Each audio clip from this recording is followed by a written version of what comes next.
The following program does not have a normal intro because I was really too busy smoothing other things over to get it done.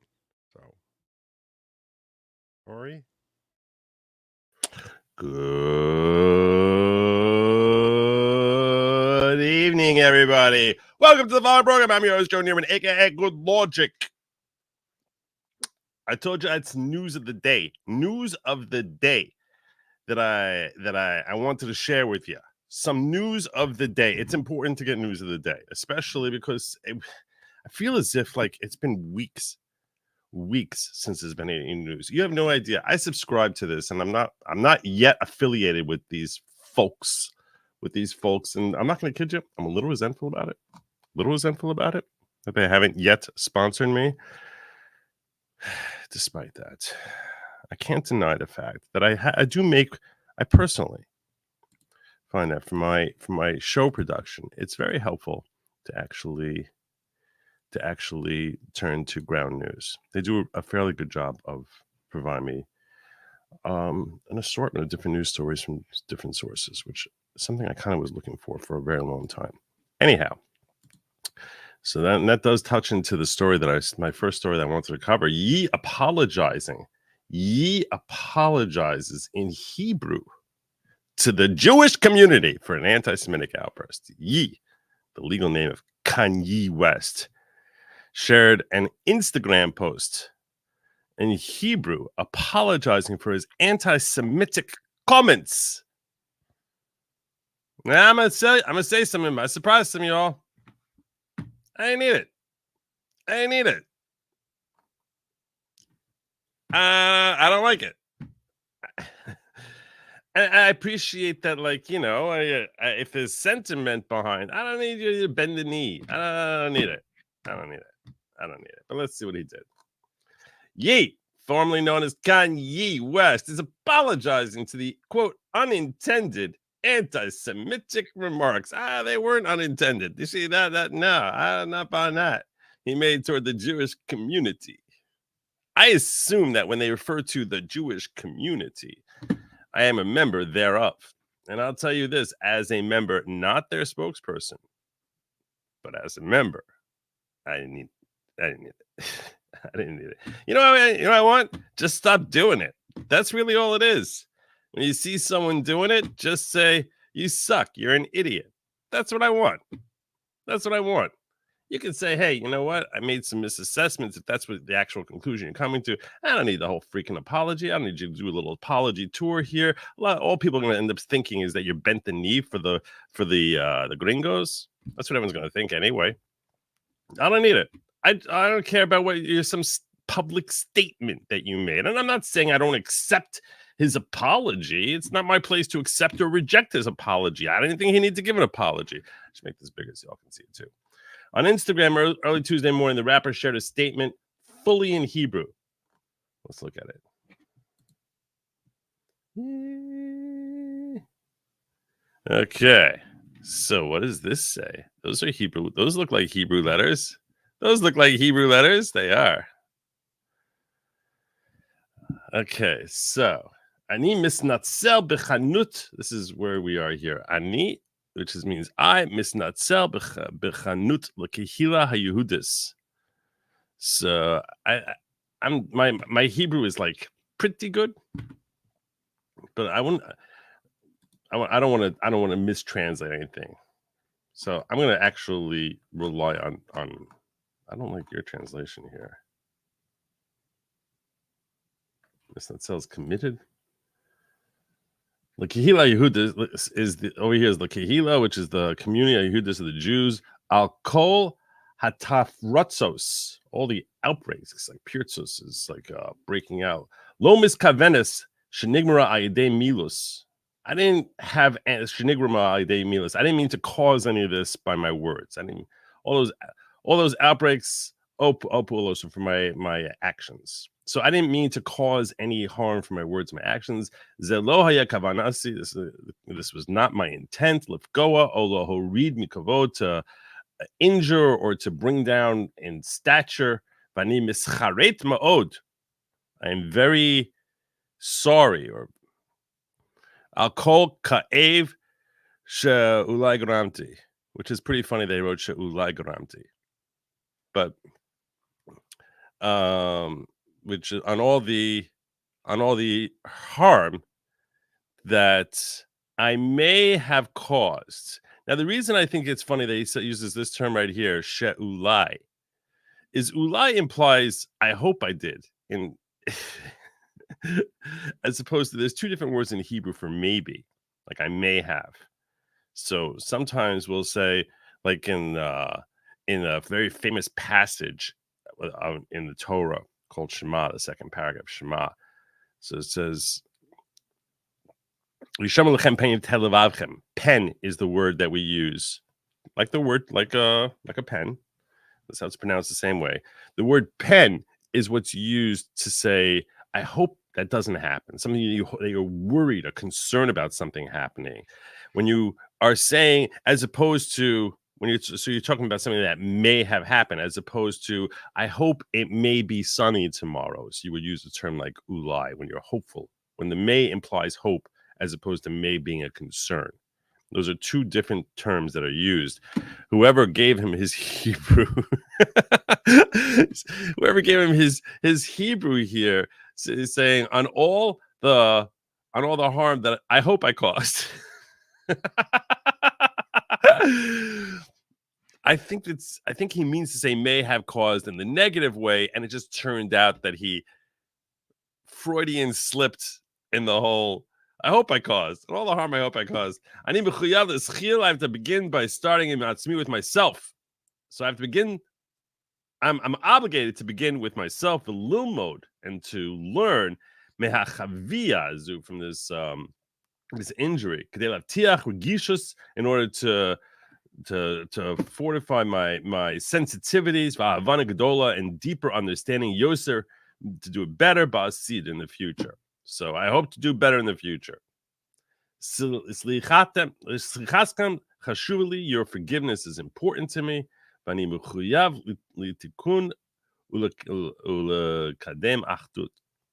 I am obligated to remedy and to create and to commend and to bring greater harmony.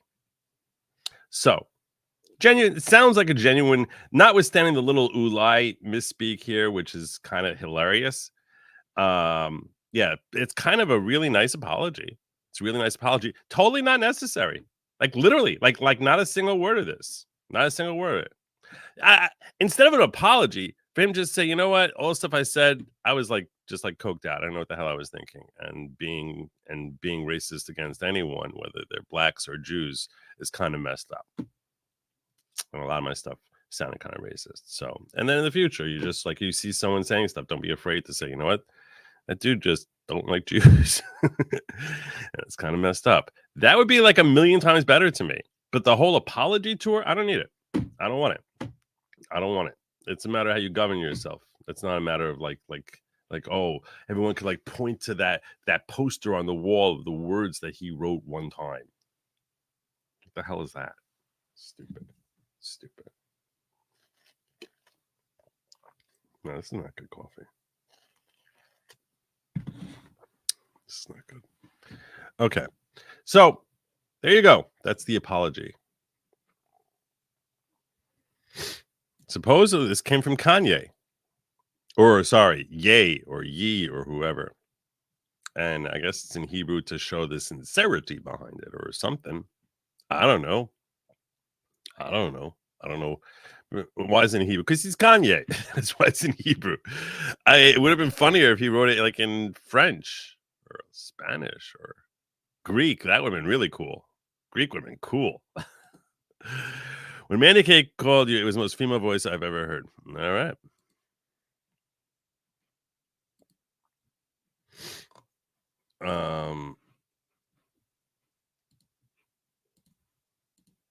No, where was I? Okay.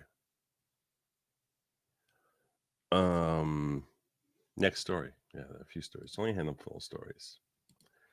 Do the shortest ones first. There's really only 3 stories. So that's one.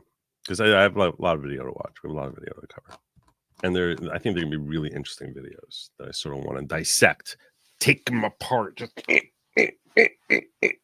all right. The next story, which just I found to be amusing, was Ayanna Presley encouraging people to celebrate abortion for Christmas. Nice. Well done, Ayanna.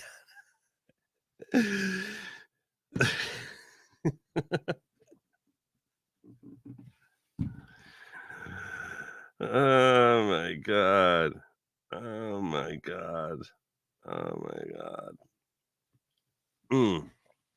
Okay. That's how it's a Christmas miracle. You killed a fetus. It's a Christmas miracle. It's a whole different perspective on the whole baby in the manger kind of nativity scene thing. I don't know. That's just my take. It's a whole different take on the baby in the manger. Let's kill a whole bunch of babies. Let's do that. That's really different. That's a really different way of celebrating Christmas. I'm going to pause now. At the risk of offending a handful of you, I'm going to say this. I'm going to say it unabashedly, okay? When it comes to styles, when it comes to like doing your thing or whatever it is, and I don't know if she got some health issue or something like that, okay? I'm just going to say this. The whole bald-headed woman thing, personally, this is a personal thing, okay? I don't like it. I'm trying to think of one bald-headed woman that I saw that I did not think was a complete machshefa. A complete machshefa. Every single bald-headed woman I've ever seen has been like just... And by the way, having like the little... And look, I understand some women have health things. That I get. I totally get that. And that's fine. I don't think that's the case here. I don't think it's the case here. I don't think it's got anything to do with that. And if it is, all right. I don't believe it because she's had this look going on for a while now. I'm just saying, what is the whole point to shaving off the head? See,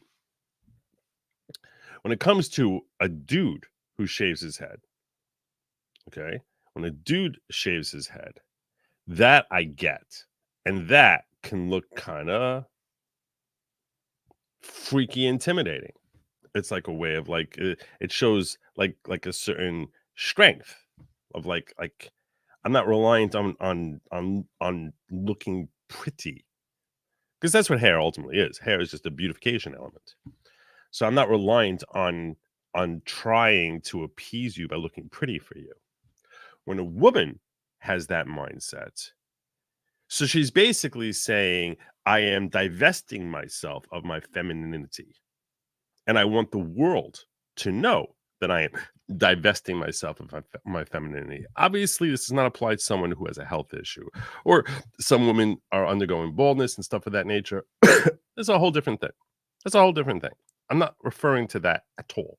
I'm simply saying, when a woman is intentionally shaving off her hair, that it's a statement, and it's a statement that is disconcerting. Of I am here to basically be a biatch. That's essentially what she's saying.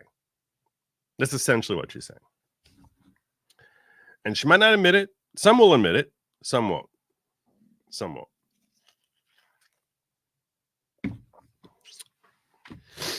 You're saying she's got alopecia?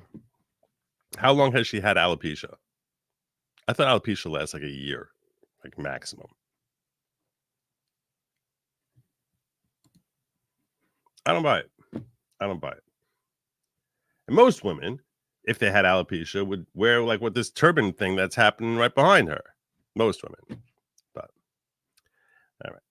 Whatever. I'm just saying, she can do whatever she wants. Free country. Do whatever the heck you want. That's not a reason to like... I'm just saying, personally, I see it, and just like every time I see it, it rubs me wrong. If it's a health thing, totally different. But, all right. Well, most were finishing last-minute Christmas presents for loved ones. I just never heard anyone express it, and I'm like, I don't know why it is that no one's ever said this before, because I think it's something that most people think, and yet nobody actually says out loud. So I'm the idiot in the room who actually will say things out loud that you're probably thinking. That's likely why you're here. While most were finishing last-minute Christmas presents for loved ones or making arrangements for midnight mass, Massachusetts Democratic Representative Ayanna Pressley suggested abortion as a way to celebrate the birth of Jesus. That's how you celebrate the birth of Jesus. Let's kill us some fetuses. Oh my God. Oh my God. That's crazy. That's really really like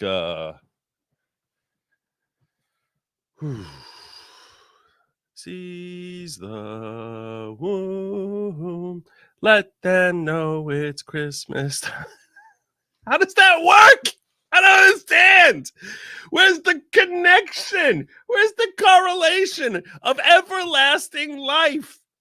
I mean, that's what the whole point of the Christmas tree is, isn't it? Like the evergreen. It's like it's evergreen. Is it mostly green? No, it's evergreen. Well, what about like in July? It's still evergreen. It's dead of winter. Evergreen. Always displaying its life. You know how we do that? By Planned Parenthood taking hangers and shoving them up some woman to make sure that she's not going to have to deal with something that is incredibly inconvenient. All right. Support your local abortion fund this holiday season. Find an abortion fund, national network of abortion funds. My God. I don't even know what this symbol is. What is this symbol here? Maybe some of you know. I don't know what this symbol is supposed to. Is it supposed to be a whole bunch of hangers? Is that what it's supposed to be? A whole bunch of wire hangers like laying on top of each other? Is that what this is? Why would they choose this symbol? Somebody tell me what this symbol has to do with abortion. Let me click on this. Let's see what we got. It's such a weird symbol. Oh my God. What is this? That's the National Network of Abortion Funds is a whole bunch of wire hangers. I don't understand it.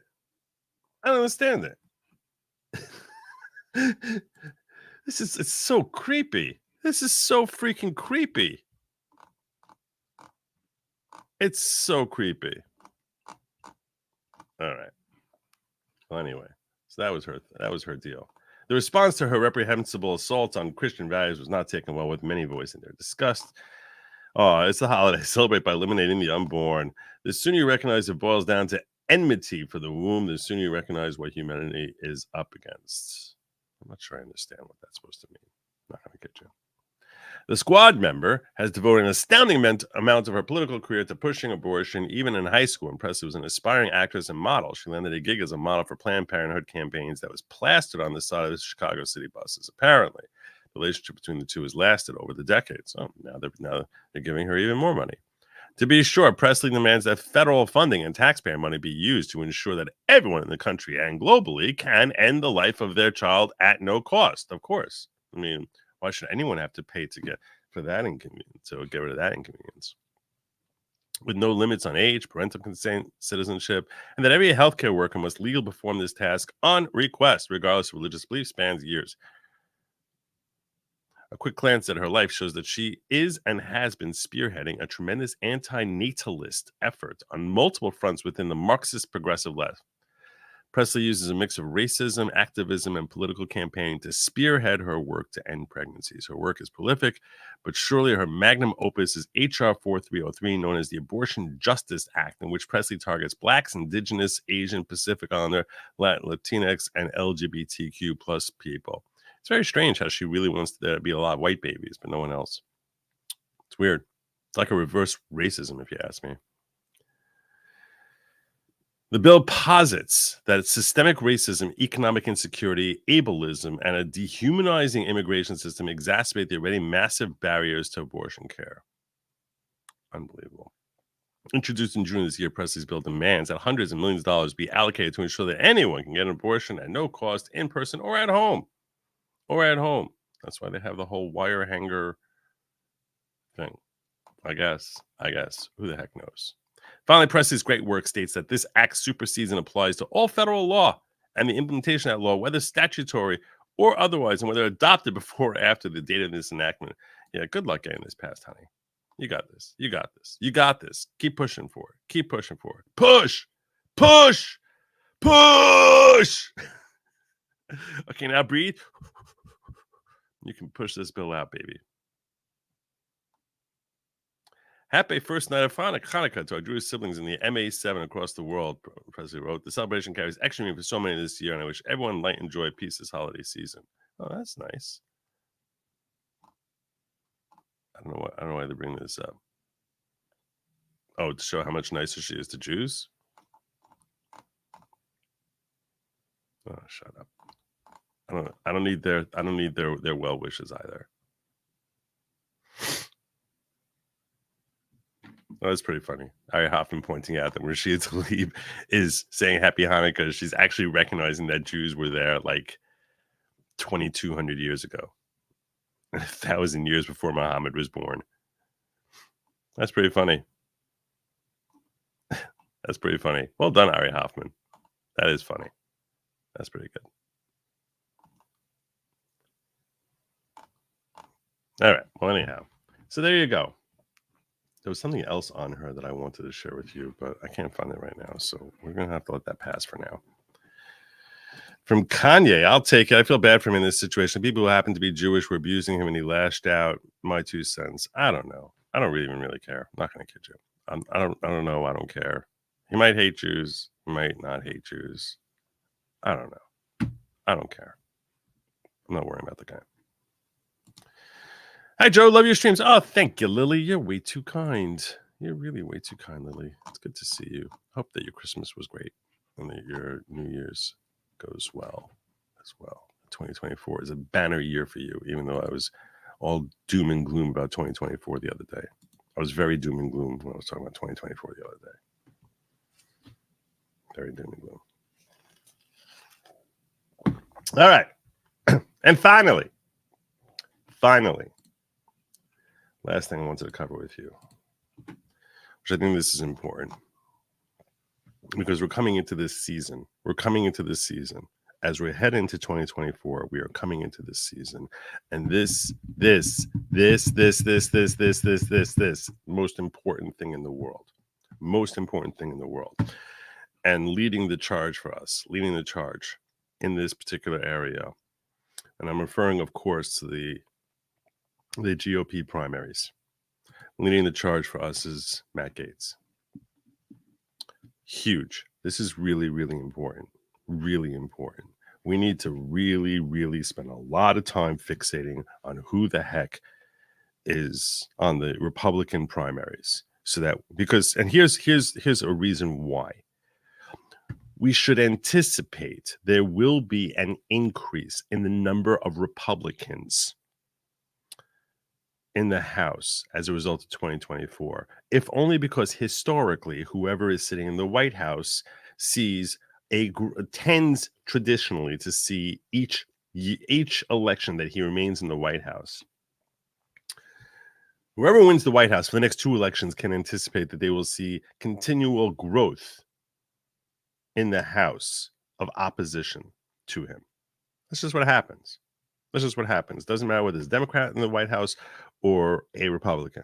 So whoever ends up winning the presidency in 2024, we can anticipate that the House will start swinging the opposite direction of Pennsylvania Avenue over the ensuing elections in 26 and 28. That's just what happens. So whatever number of Republicans we had now, 219 or something like that, we should anticipate that number is going to go up.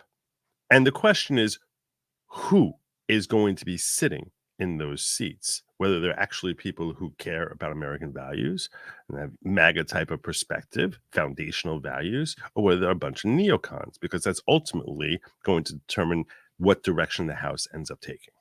That is the ultimate fight of populism. Matt Gaetz is spearheading this charge. Republicans are desperate to avoid nasty primaries this next year. Of course they are, because they're terrified of losing. They're terrified of being chased out, as well most of them should be. But the architect of Kevin McCarthy's ouster from speakership has other plans. Matt Gaetz is continuing to buck party leadership, which has tried to coalesce around this early this cycle behind candidates in key races. They can all go to hell. They all suck. All of them. with the exception of like 25 of them. Just useless. Gates has instead thrown his support to other congressional hopefuls in several of those races, and his megaphone has already helped upend one of them. Gates, a prominent figure in the most conservative wing of the GOP, which is the Freedom Caucus, endorsed J.R. Majewski, who lost his bid last year after reporting he misrepresented his combat duty in a high-stakes race for the Ohio 9th District seat. Gates has also voiced support for former Nevada State Senator Elizabeth Helgelien, who's running to the right in Nevada's 3rd district, and for Darren Bailey, an unsuccessful 2022 Illinois gubernatorial candidate who's now challenging Mike Bost in Illinois. The common thing among these candidates who caught Gates' attention, they're all ultra-conservatives, which I don't think the Politico really knows what ultra-conservative means. It just means people that they don't like. But they won't say they're all people who have actually believe in the Constitution. And they're running in primaries against candidates backed by McCarthy. I'm so glad McCarthy is leaving. McCarthy threw his weight around in competitive races early in the 24 cycle, including endorsing Heidi Kasama and Craig Rydell in Ohio, both of which are top targets for national Republicans. McCarthy has also boosted Bost's re-election bid and spoken out against Bailey for challenging the incumbent. Gates rebuffed the suggestion he's supporting candidates because they're running against Republicans who have McCarthy's backing. He's old news. Mike Johnson's speaker now. Love it. He must love saying that. I'm sure he loves saying that. Gates has long clashed with McCarthy, refusing to vote for him during the marathon speakership vote in January. Gates then led the charge in ejecting McCarthy from his leadership post earlier this year, throwing the House into chaos for nearly a month and drawing the ire of fellow members of his party. He didn't throw into chaos for a month. He didn't throw into a month. He threw into chaos for 10 minutes. Mike McCarthy and Kevin McCarthy decided to keep it in that state of chaos for a month while he was working behind the scenes to try and show that no one else besides him was viable. That's what was happening. We learned that later on. Drawing the ire of fellow members of his party. Yeah, those are the members which should be gone. Those are the members who should be gone.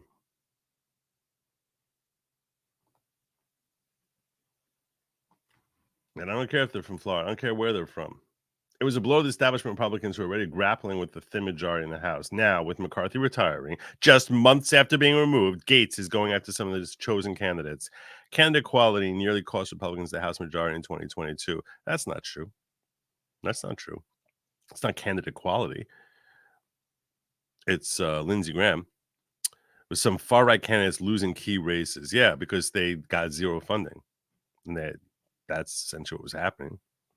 Majewski was one of those candidates plagued by ads from Democratic Representative Marcy Kaptur hitting him as an extremist for being on the Capitol grounds on January 6th. Another was Bailey, whom Democratic Governor J.B. Pritzker labeled as too extreme during his 2022 gubernatorial run. I'm so sick. I'm so sick of all these people talking about how anyone believes in the Constitution is too extreme.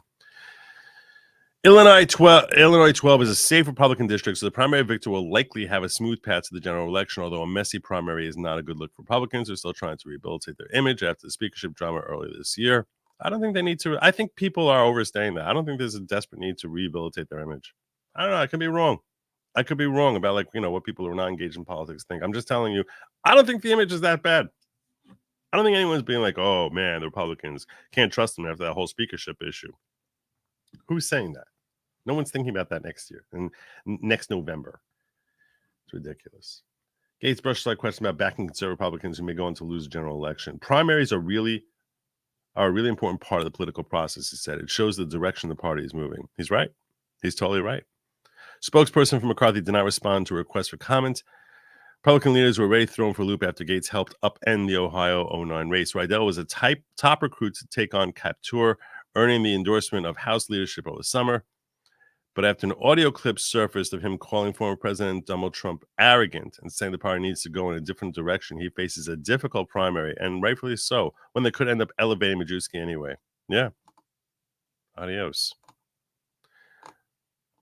Gates endorsed Majewski in November, and this month shared that audio clip. After the clip was shared, Rydell endorsed Trump and blamed Gates for pulling a stunt. Yeah, because he recognizes the political power of that. You're a freaking classic neocon. Republican leadership then scrambled to recruit State Representative Derek Merrin for the race, with Rydell staying in. There's possibility that Merrin and Rydell will split the anti-Majewski vote and send him to the general election, a scenario similar to what happened last year. Well, that'd be nice. The incident demonstrates the domino effect Gates' involvement can have, given his prominence, and the headache it can cause national Republicans. You go, Maddie! You go, Maddie! You go! They hate him. Gates said he does not normally endorse candidates until they're on the ballot, an exception he made for Majewski before Ohio's December 20th filing deadline, because he said he got totally screwed by the Air Force. A report from the Associated Press a month before the 2022 election said Majewski, an Air Force veteran, never deployed to Afghanistan as he had suggested, and he also mischaracterized his professional career. That caused Republicans to pull his support from him. Majewski lost capture by 13 points. Quote, we're proud to have the endorsement of Congressman Gates and many of his colleagues on the Hill, and I look forward to working alongside these American first leaders to tackle issues important to the people of Ohio's 9th, including energy dominance and securing the border. Oh, that's the type of messaging I like. Gates drew a distinction between endorsement and showing support for a candidate like he did for Bailey in his race against Bost. After Mary Miller from Illinois endorsed Bailey, Gates shared it on X, formerly known as Twitter, writing, Bailey is better than Bost. Gates continued to vocally support Bailey even without formally endorsing him. You're splitting hairs there, Matt. Similarly, Gates shared a video of Helgeline speaking on her border policies, urging his followers to send backup like this. He also reshared her launch video and accompanying fundraising plea. Yeah, you know what? That's actually better. Probably more significant than an official endorsement in my mind. I don't know. If you ask me, if you're sharing my stuff and saying that I'm better than my opponent in a tweet and surprising people with that, that's better than some formal thing that I can put your name down on a list of people endorsing me when I'm running for Congress. Not that that will ever happen. I'm too busy enjoying my membership in this cult that I'm a leader, and definitely not a leader. Which is not a cult. That's what I meant to say. That's what I was saying. I was saying it's very much not a cult. So there you go. All right. So that's the last of our stories that I wanted to cover before I get to these videos. I need help figuring out who's the best one to vote for in Florida is. So wait, you need help? You need help for the primaries? What are they saying? Which district are you in? Which district, Lily?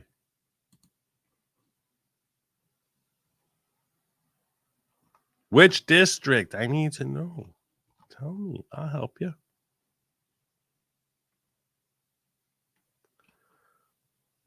All right. I'm not sure. We probably have a little bit before we have to decide that, but yeah, at some point in the future, let me know which district you're in, and I'll see what I can do as far as looking up for who the best candidate seems to be. There you go. That's the best I can do. I don't think we need to cover that tonight.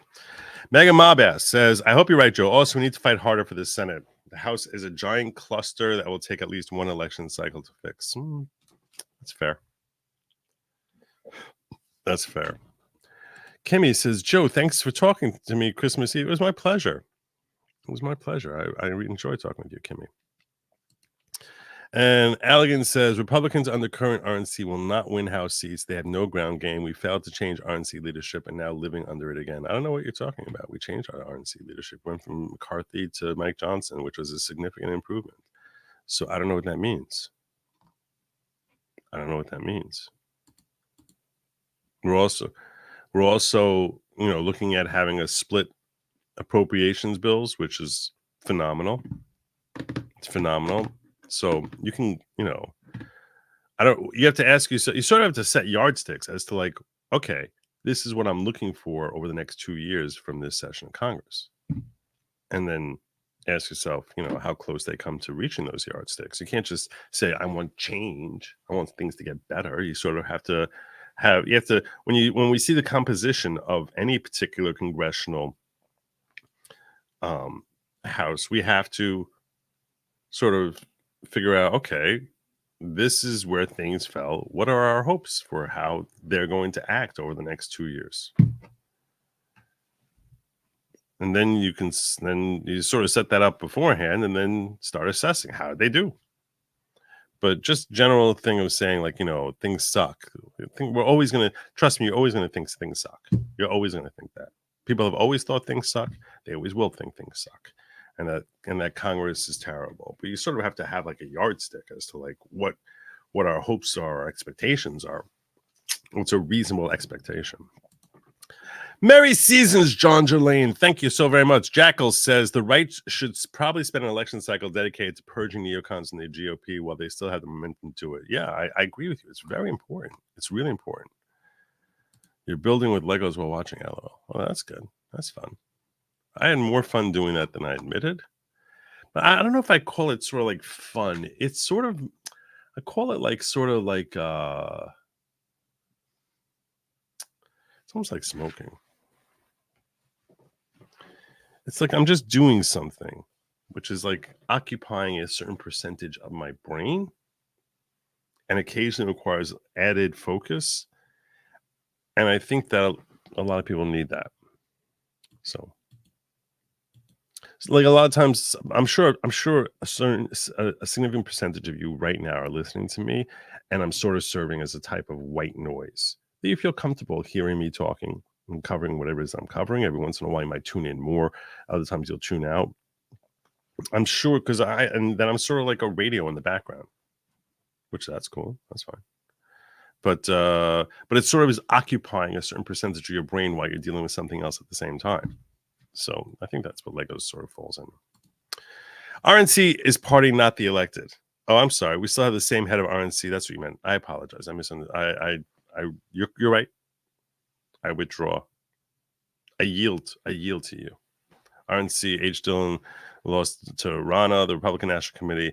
Still the same rhinos. This is true. This is true. Come with time. There'll come a time. Voter says Congress 3, Senate 9, House 22, Precinct 5. I don't know what any of that means. Do you remember who you voted for last time for the House? Do you remember that? That's a start. That's a start. Congress 3, Senate 9, House 22, Precinct 5. I'm confused. Precinct 5. So you're in Florida. I know you're in Florida. So he's saying, oh, this is a mystery. This is a mystery. Let me see if you guys understand that. You don't remember. You're just a Republican.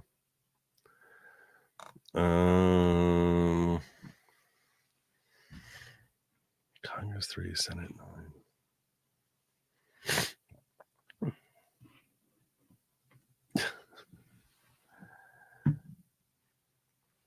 Senate, Congress.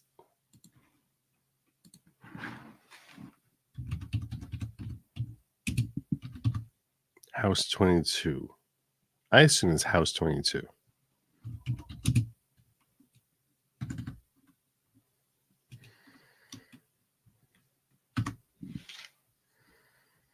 I assume you're in the 22nd Congressional District. So that would mean you have Chuck Clemens right now as your representative. Does this look familiar to you? Does this look familiar to you, Lily? This guy?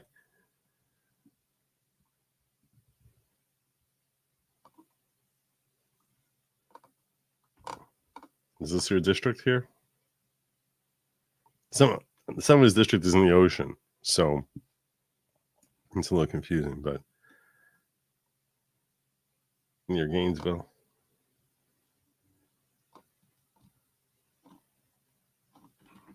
Does that look right there, Lily? Where are you, Lily? I'm trying to help you, Lily.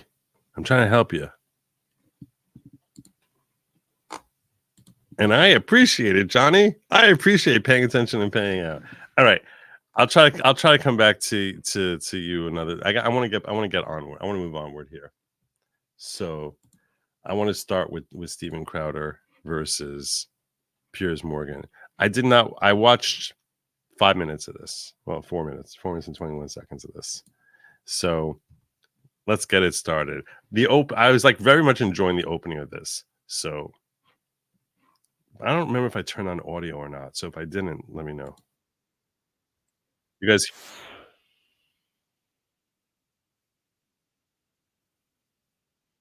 hear it?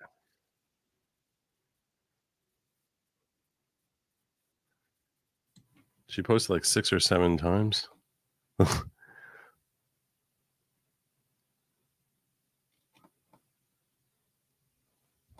I'm slowly doxing Lily.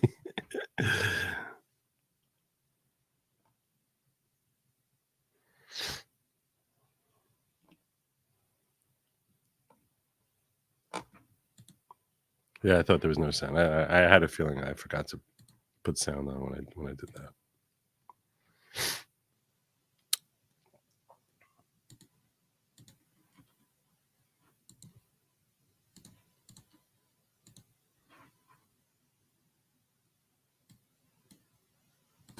Alex Jones to return to X, formerly Twitter. Welcome back to Uncensored. Last week I criticised Elon Musk's decision to allow the massacre-denying conspiracy theorist Alex Jones to return to X, formerly Twitter. Some people weren't happy. They included the influential conservative personality Steven Crowder. This is what he had to say on his show, Louder with Crowder, about me. This brings us to Piers Morgan's rules for me. He hosted Alex Jones on his very own program this year. Piers Morgan doesn't understand. So that is a little weird to host someone on your show and then say he shouldn't be on X. That's kind of weird. What freedom of speech is. Piers Morgan has also hosted Suhail Shaheen, the Taliban spokesperson. Jeez. Wahid Asif Shaita, an Islamist extremist leader. Jeremy Corbyn, the anti-Semitic Labour Party leader. Just Piers, stop it. I'm sorry. Fraud. There we go. Well, in the spirit of hosting very controversial people on my free speech platform, I'm now joined by Steven Crowder, who can call me a free speech hypocrite to my face. Mr. Crowder, good day to you. How are you? Well, thank you, Piers. Merry Christmas. And let me say off the bat, I do actually appreciate about you. Your audience may not know how rare this is, that you do these interviews live, you don't chop them up, you actually have a discussion, and I've been advocating for that my whole life. So really, I appreciate it. Those are steps in the right direction. Well, they are. And to be honest with you, the debate about what constitutes free speech and whether there should be limits and if there should be, what they are. Okay, let me just, Lily, they're afraid of you doxing yourself. Because you basically showed us what corner of America you live in. I don't think you've doxed yourself at all. But you're Gainesville, west and a little south, 1 hour from Gainesville, leave it. So I think that guy, Clemens, is your representative in the House. So don't, yeah.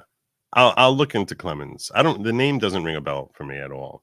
But then again, my congressman is Bill Pascrell, and unless I was cognizant of that, I would never notice him either. So I'll look into him. He's probably a neocon because most names I don't know are neocons.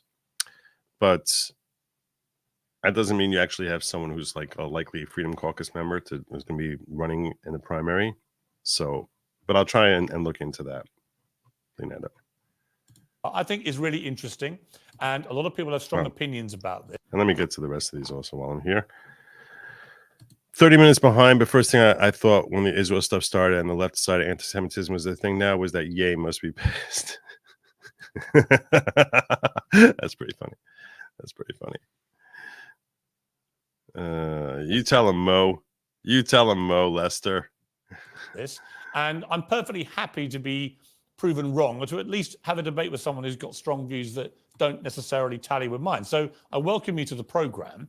Let's start with your assessment that I'm a free speech hypocrite. So articulate to me why you believe that. I believe the word I used there was fraud. You earlier used hypocrite. Did I earlier? Okay, I don't remember. It's the same thing. Remember saying it, but I'll take your word for it. And to some degree, I believe it. Look, I think that in hosting a show uncensored, and I can't see you, but I know you put up the very festive holly leaf on the globe there. It is incumbent upon you. You will say, I believe in the concept of free speech. Now, I'll be very clear in my definition of free speech. It's the constitutional definition of freedom of speech. All speech is permissible outside of a crime. And we have very clear parameters, and these have been affirmed by the Supreme Court, as to what that is. That's a proactive call for violence. The crime is not the speech. The crime is the action causing violence on purpose. That's not really true. It really is the speech. It's speech that's calling for violence. Outside of that, everything is permissible. But for a show true. uncensored, and I know that you said there's a difference between across the pond there, and obviously in the United States, we have a First Amendment that you don't. How would you define freedom of speech? Well, What I is don't permissible? think. See, I don't think we're as far apart as you think. I mean, you talk about the First Amendment not protecting, for example, crime. It's a little bit more complicated. For example, it doesn't protect you if you deliberately defame somebody. And my argument about No, it does. It does. You are free to defame someone. You have to pay the consequences of that defamation, but you're free to say it. And no one's knowing. Yeah, that's first of all. When you defame someone, you are causing them a harm, because you're lying about them to cause them some sort of damage, whether that's financial, whether it's pecuniary, or to their reputation. So it's classified as a tort, which means you're harming a different person. Much like when you assault someone, you are harming them. So too, you are harming their reputation, and that's causing them, either embarrassment or financial loss. So that's why it's a harm, but it's not something you can be imprisoned for. That's the point. But you are free to say it. Alex Jones in particular he's just been punished with over $1 billion fine in one of the biggest defamation cases in modern American history for deliberately telling lies about the families of the poor victims of the Sandy Hook massacre over a sustained period of time, which led to them getting direct harassment. What is with his face? What's with Steven Crowder's face? Relax, brother. I'm curious. I put up a poll before this when I announced this on YouTube. So I put up a poll and here's my poll. Everybody loves the poll. All right. So it was, I like Steven Crowder. I used to like Steven Crowder. Now I'm at best indifferent. I used to like Steven Crowder. Now I genuinely dislike him, or I never like Crowder. So let's see what we got here. Let's see what our results are. Oh, okay. 41% you still like him. And Elon Musk is posting.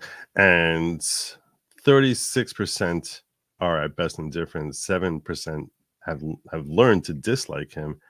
And 16% say never did. Interesting. That's interesting. That is interesting. He definitely took a hit over 2023 was a bad year. Bad year for Steven Crowder. At least as far as popularity goes. Criminal activity. So I was joining all the dots there of his particular situation, and I concurred with Elon Musk's original view when he was asked about it when he first bought Twitter last year, which was he was not going to allow him back on. He's now changed his mind, but my opinion was based on the Constitution of the United States not protecting you if you are guilty of defamation. Constitution does protect you. Well, okay, so I'm gonna have to. So if he engages in defamation again on Twitter, he'll face financial loss for that. Like, what's the issue?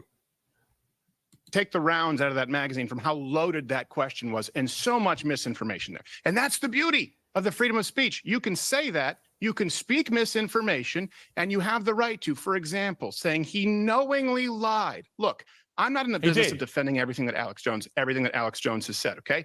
But if you're going to say the 22 minutes out of 8,000 hours of broadcast time for which he apologized, acknowledged that he was wrong, constitutes what you are saying is proactively lying. That is a very dangerous precedent. That's not even logical what Steven's saying there. Someone can be proactively lying for 22 minutes and then retract it later on. So the fact that he's apologizing for it over and over again doesn't mean that he wasn't lying initially. And I'm not saying that Alex Jones was intentionally lying. I'm simply saying that the evidence that Steven Crowder is providing here is not evidence of anything. So this is not me attacking Alex Jones and saying he did lie. I don't know. I mean, I saw some clips of things that he said, which to me, a lot of it seemed like opinion that he was expressing. And that to me was probably his best defense. that he was expressing his opinion, that anyone was watching him. So many times we see journalists in mainstream media on both sides of the aisle, whether it's Tucker Carlson or Rachel Maddow, that they say things that seem like they are statements of fact and they're taken as statement, and all of a sudden they become statements of opinion when it comes time for someone suing them for defamation. Yet Alex Jones, who's independent media, I mean, Tucker Carlson had that protection when he was part of Fox News. I don't know if he would still have that protection any longer. And it feels as if that protection seems to be afforded to those who are part of the uniparty and does not apply to the likes of an Alex Jones, where it's like that it would be dismissed for being a statement of opinion. So, to me, that's a far better defense of Alex Jones and his statements than the fact that he apologized. Not accurate. Hang on, Stephen. It's listen. not accurate. Stephen, he did deliberately lie for a sustained period of time, for years, about these families. He knew Sandy Tell me how he Hook. deliberately lied. He knew that. Tell me how he deliberately lied. How do you know that he knew it wasn't true? That's what you have to establish. That's the point that Crowder has to basically be making. How do you know that he didn't believe it himself? And he was found to. And he was explaining to his audience why it is that he reached those opinions. That's the and like I said, to me, they came across as opinions. And he was like, look, if you ask me, tell me this guy doesn't look like an actor. Now, I'm not saying he was right for saying that. It might be rude. It might be boorish. It might be insensitive.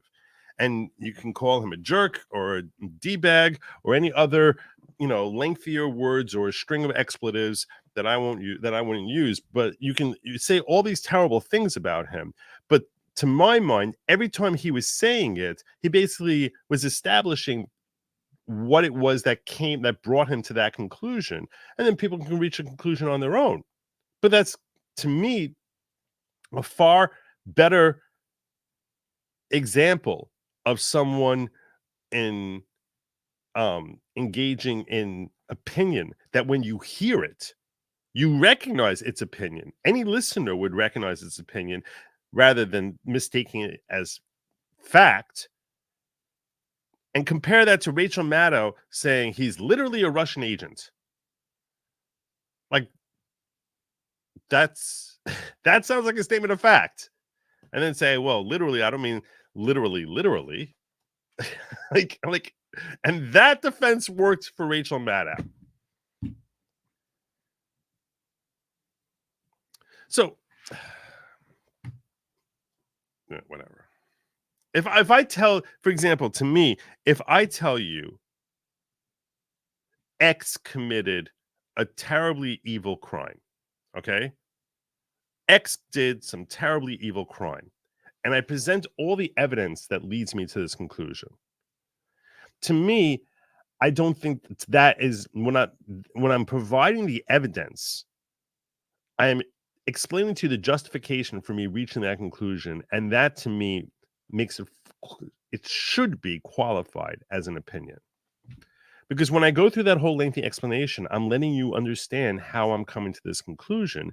And now you, the audience, will recognize that you might take it as fact, but the point is that I'm expressing to you, these are all the things that I'm basing that on, and you can decide to accept it or not. So now when we look at that individual statement, for you to say that now this is something that's a statement of fact, it doesn't make any sense, because even if someone were to take it as a statement of fact, they can decide whether or not they accept those facts as I'm presenting them, assuming I'm truthful in the things I'm presenting.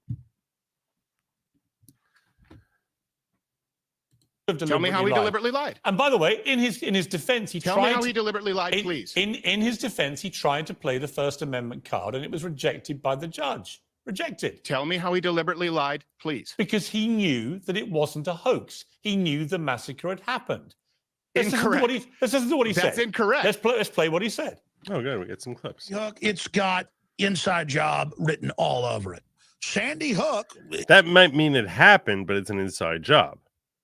I mean, people made this happen, not just this individual shooter that he's expressing. And when he says it has inside job written all over it, that to me is a statement of opinion. If I say to you, this has blank written all over it. How can anyone take that as anything other than an opinion? I don't even understand how anyone would take that as a statement of fact. So I say it's written all over it. That's saying that's conclusions I'm getting from, in my opinion, based on the facts that I'm seeing. Synthetic, completely fake, with actors. Hook, it's got inside job written all over it. Sandy Hook is a synthetic, completely fake, with actors, in my view, manufactured. I couldn't, In my view, in my view, believe it at first. People just instinctively know that there's a lot of fraud going on. But it took me about a year with Sandy Hook to come to grips with the fact that the whole thing was fake. Whole thing was fake. Repeatedly. That's a series of different shows he did. You still haven't answered. You still haven't answered. That doesn't prove that he knowingly lied. Anything. But Look, you, Alex Jones. you see, Stephen, you're not attacking him because the point is he keeps saying, in my opinion, which means his viewers can decide to come to the same conclusions or a different conclusion, but it's not a statement of fact. Is wrong Stephen, about a lot. you're a very Alex smart. Jones is wrong about a lot. Stephen, you and I Okay, disagree. but he's also Stephen, you and I disagree. Hang on. Believed it, and I'm then going to admitted that he respond was to wrong. you. You and I disagree about many things. We agree about many too, right?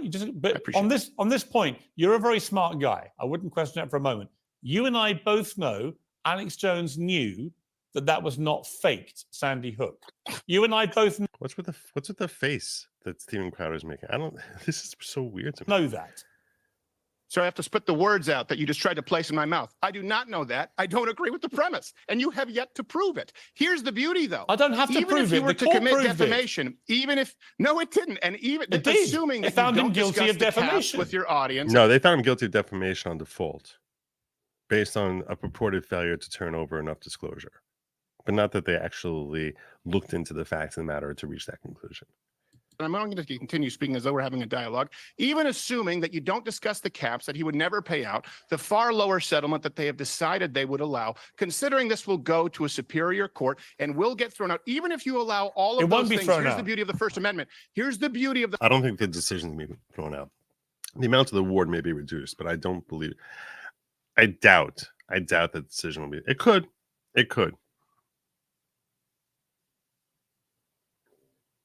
I wouldn't be banking everything on it. The First Amendment. Even if you at one point commit defamation, you still don't forfeit your right to speak going forward. You don't lose a fundamental human right. I agree. And that's not why he was banned from. That's not why he was banned from Twitter. I know that. He was banned from Twitter. He was banned from Twitter for having a pop at some guy from CNN. I don't care about that. I'm more interested in why Elon Musk tweeted when he bought Twitter and was asked, "Will you bring back Alex Jones?" He said, "No, I won't allow somebody back on, having gone through the pain himself of a child dying in his own arms, one of his children. He wasn't going to allow someone who profited from the pain of dead children to be back on the platform." He then changed his mind, which he's allowed to do. He owns the platform.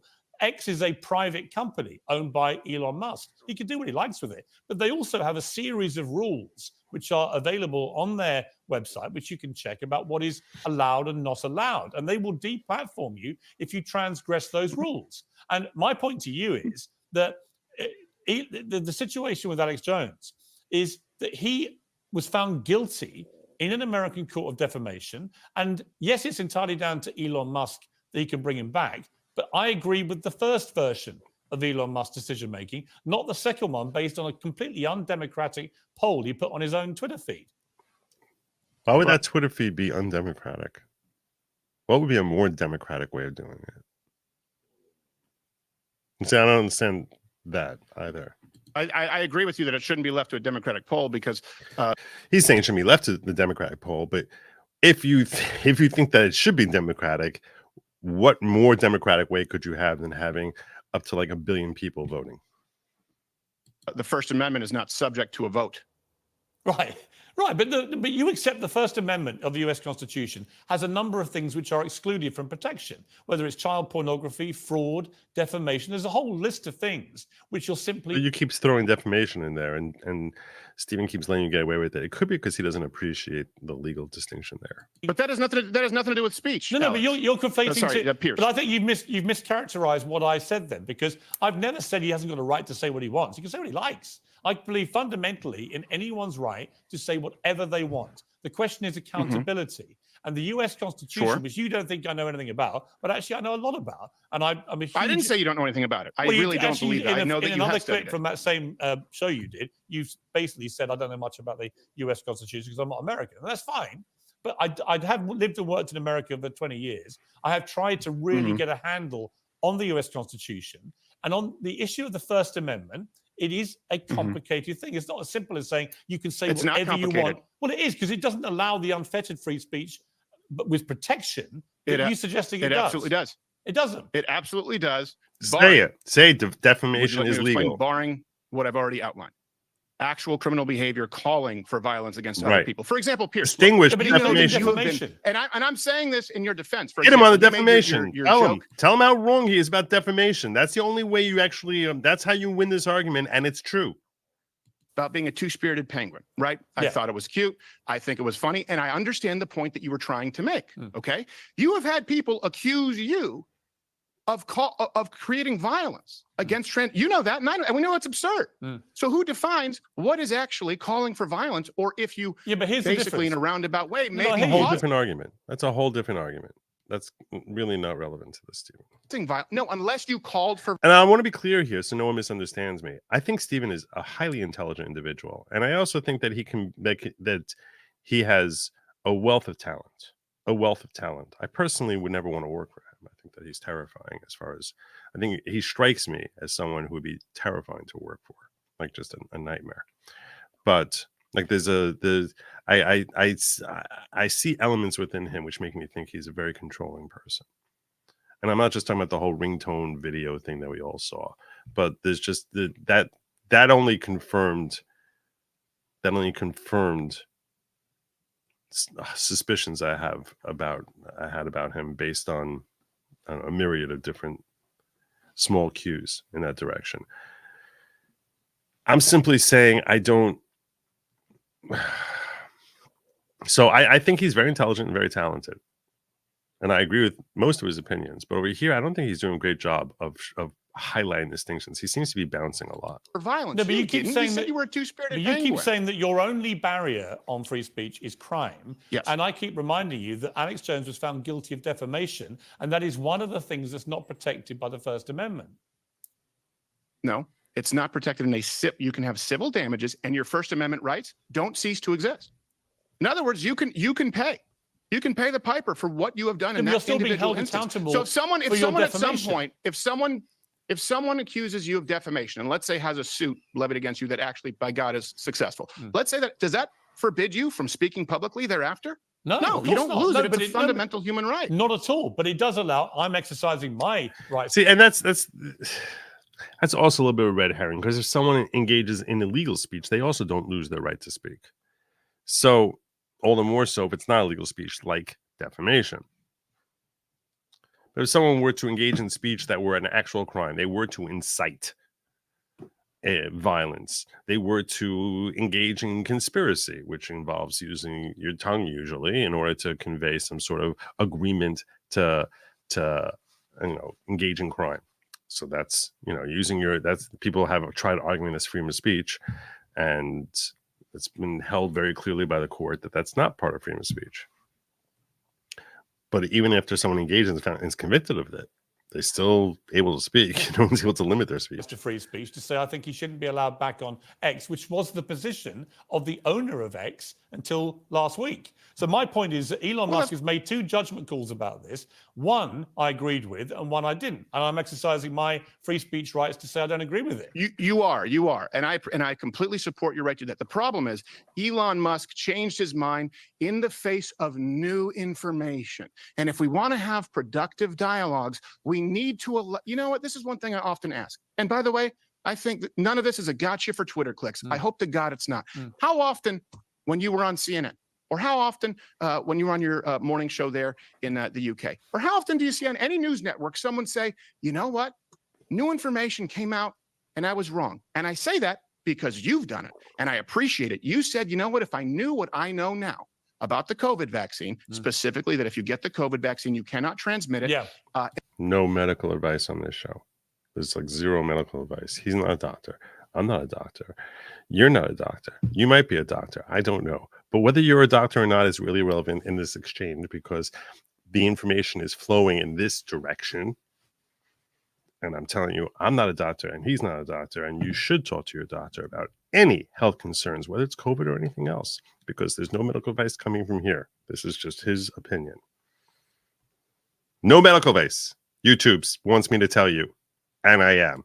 If I knew that that was incorrect, I wouldn't have espoused the views that I did. Yeah. I think that's a beautiful thing. And I think the problem that we have in today's society is not wanting to allow people to be wrong, to make mistakes. In the realm of comedy, look, good jokes and bad jokes come from the same place. Sometimes you have to risk something and it's not funny. But I agree Sometimes with you you have to about all express that. an opinion. Yeah, but I agree with you about all that. Sure.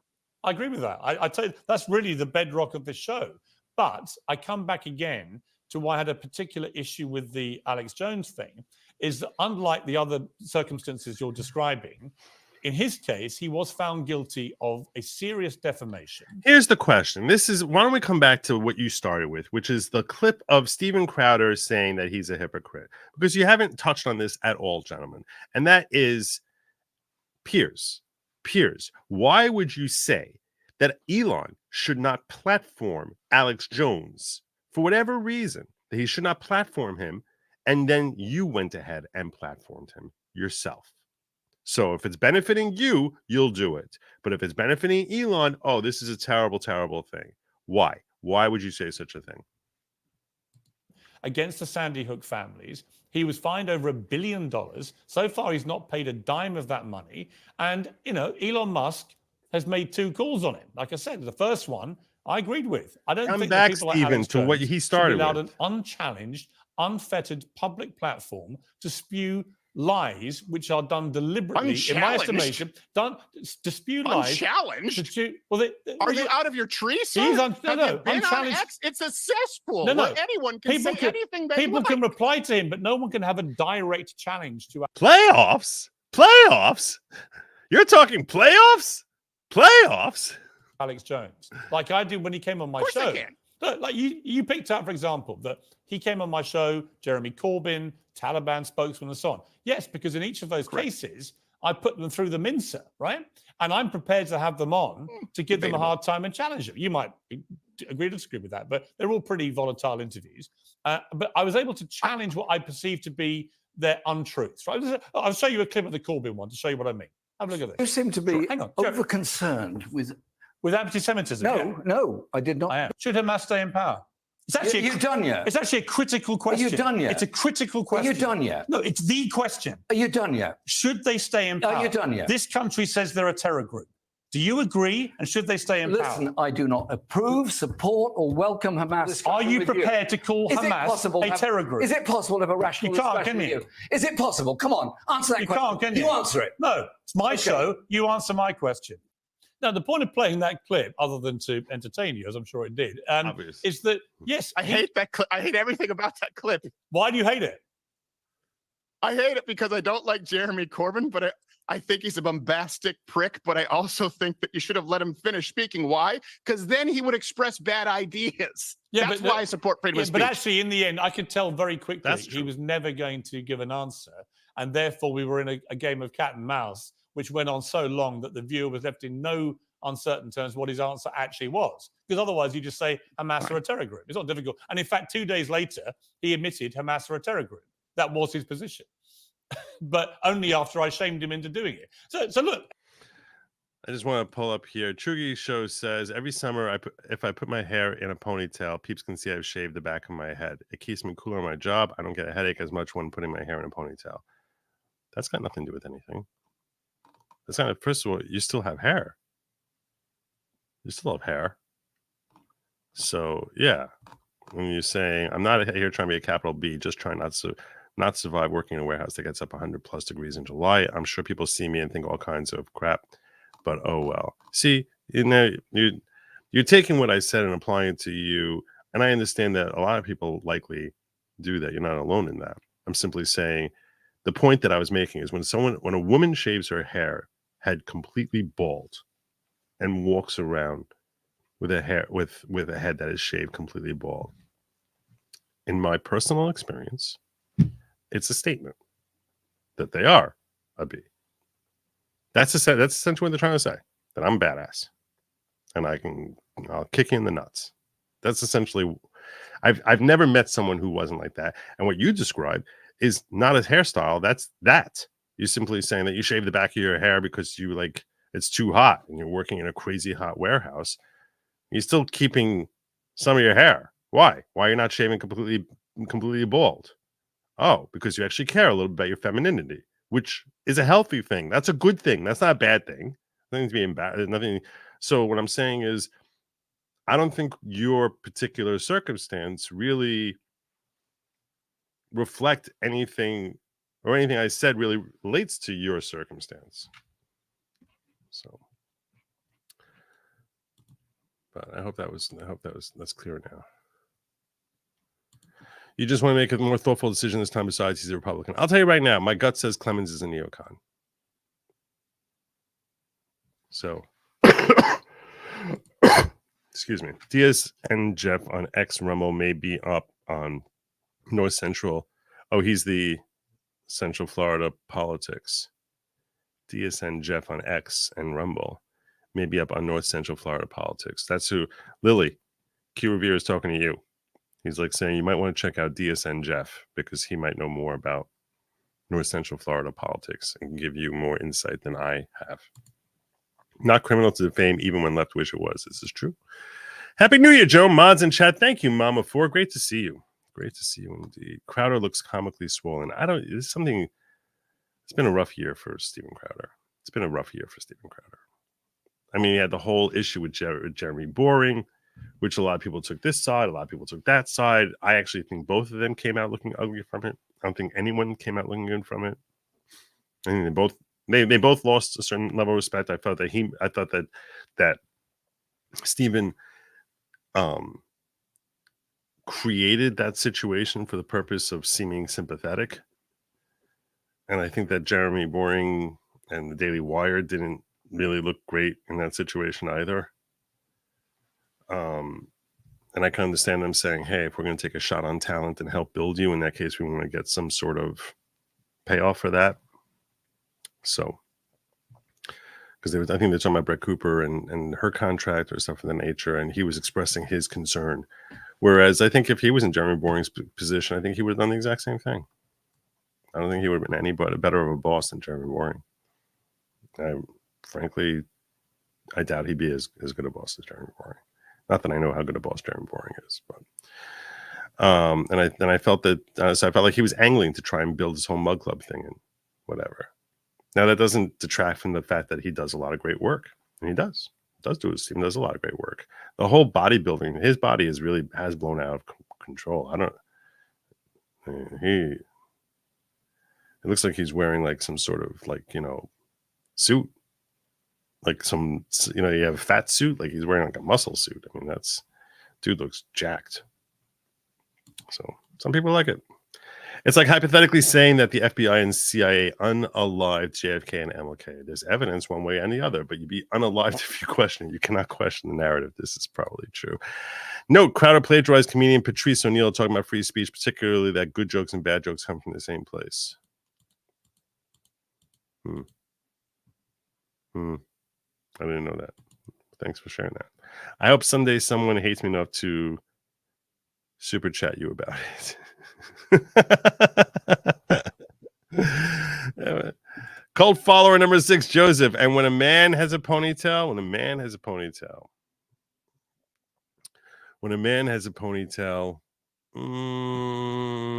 depends how old he is. And also, see, I think a man with a ponytail is definitely a lot less bothersome than a woman shaving her head bald. To me, a lot less bothersome. I understand. To me, a man who has a ponytail is actually probably someone who's very laid. When I see that, I think laid back. That's what I think when I see a dude with a ponytail.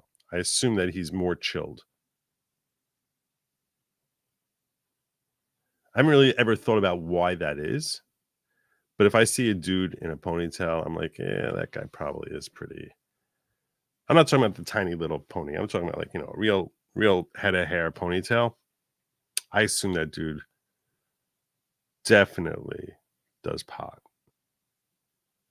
And that he's chilled. Yeah. That's what I take. I could be wrong. Just telling you what. It's a good question. Clemens is in the Florida House. He's not running him because he's termed out. 3 Republicans are running for his seat in the Florida House. Oh, see, look at this. Look at this. We're all trying to help. We're all trying to help. J-Rock, Joe, you're married. Stop hitting.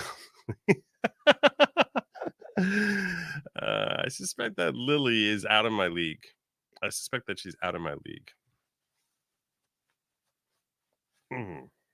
So, there you go. Hey, Joe, I'm an hour late. Are you upsetting the females in the chat? Go Ravens, my team. Yeah. Ravens are good. They're really good. They're a good team. Very solid. Okay, so let's get back to this. I got words.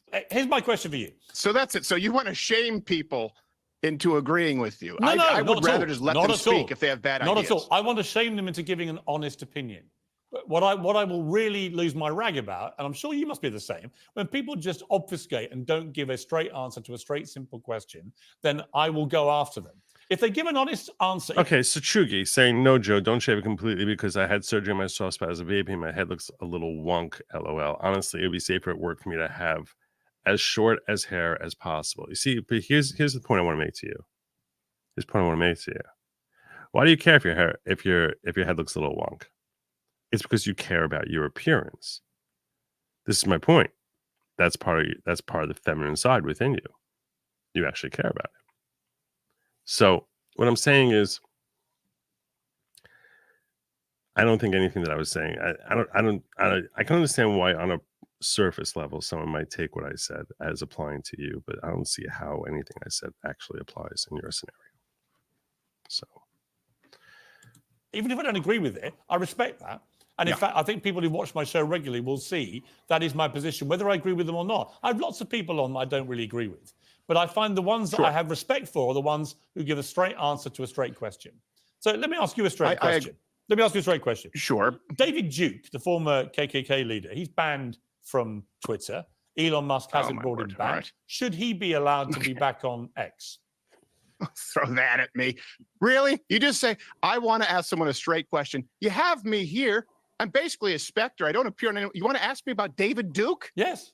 Because he's banned from Twitter. Should David Duke be allowed back on X? Yes. That's a fair question to ask him. Because basically it's like he's the position that Stephen is advocating for is, you know, freedom of speech, more freedom of speech. So, you know, if it's someone who expresses vitriolic hate for a particular race or ethnicity, should that person be on X as well? I'm not as familiar with David Duke as I am with Alex, which is why I was able to point out that you cannot prove that he knowingly lied about anything. No. If David Duke has called for the violence, look, if David Duke has called for the violence. My gut is that he should be on X, if you ask me. I think he should be. Now, if he uses his platform to commit crimes, then it's a different thing. But yeah, he probably should be. Violence. Actions of violence against minority groups, then no. If David Duke has espoused horrible points of view that can be refuted, by the way, not only by other people. He should be the president. Who are on X, but by the community notes on X and on a platform where people are free to speak on both sides of the aisle, then yes. It doesn't mean that I think he's anything other than a racist prick. So I'm trying to work out. Can I make one point? Yeah. Can I make one point that I think is this is really, and hopefully we can agree on this, because I actually disagree with you that Elon Musk can do whatever he wants with his own platform. It comes down to this. I think, and if you look at the historical record, I think it is far more dangerous for society to engage in a culture of censorship, of viewpoint discrimination, than it is to allow people to speak freely, barring the committing of violent crimes. I think that we see a far worse dystopia in our future if we allow the government and these big tech platforms to determine who can speak and who cannot. And we've seen some very clear examples of this. If you give me 30 seconds, let me lay this out for you. For example, I don't think they have the right to, for example, Twitter, Facebook, YouTube. Here's why. They benefit from Section 230. Now, I know you have a lot of fans in the UK. They may not be familiar with this. Let me explain what it means. They're basically treated like public utilities, meaning that they have immunity from liability for someone saying something on their platform. For example, AT&T here in the States can't ban you from their phone service because your racist Aunt Tilly drops an N-bomb after a few drinks at Thanksgiving. They're a public utility. These big tech platforms are treated as platforms where they are not legally liable for what is permitted. But that Okay, this is not a legal breakdown. It's a poor legal breakdown, and they're not considered utilities, but they do have similar protections that utilities have. He's correct. That's you can't sue AT&T because AT&T was just a distributor, or Verizon, or any of these, or any of these places that are distributors. They're treated as a distributor. That's the more legally accurate assessment. But he's close enough. That allows them to engage in viewpoint discrimination. And then there is no accountability. For example, the Hunter Biden laptop story, which we know. And this is why I make all. The reason it's important that they're not utilities, because if they were utility, they wouldn't be allowed to keep people off. That's the problem. I wish they were a freaking utility. If they were utility, it would be amazing, because everyone would be in there without fear of. Without the point is that even when the whole point of Section 230 is that even when they curate content, which implies that they should no longer be a distributor. Imagine if Verizon was eavesdropping on you, and when you talk about something, you defame someone, or you were committing a crime, that you would basically all of a sudden your phone service would just cut out on you. Can't use your phone anymore. That's what big tech is. That's exactly what big tech is. But they can't do it because they're not a public utility. Meaning they have the right, they have the right to cut you off because they're not a public utility. A public utility wouldn't have that right. Same way a public utility can't say, a train can't say we're, who's allowed on there and discriminate based on race or religion or gender or because you're an QIA++ person. They're not allowed to kick you off because they're a utility and they're obligated by law to allow you to use their service. References publicly available because I want to be held to account, and I will be held to account, would have changed the election if the government was not, and when I say colluding, I mean Joe Biden, Jen Psaki, Kamala Harris, Karen Jean-Pierre calling for the removal of Joe Rogan from Spotify, calling for the removal of vaccine scientists, by the way, of mRNA vaccine scientists from public platforms. If all information was allowed to be transmitted freely, like the platforms, as they are treated under our legal precedent here and Section 230, guess what? Donald Trump would be president. I'm saying this as a matter of record and fact. Millions of people would not have gotten the mRNA vaccine, specifically men under 30, and lockdowns would have lasted days, weeks, not years. That is irrefutable, but you had the government and these platforms deciding which views were allowed and which views weren't. Everything you said there is I true. should be allowed, you should be allowed, and certainly not the government colluding with 5 companies who control over 90% of the information in the digital sphere.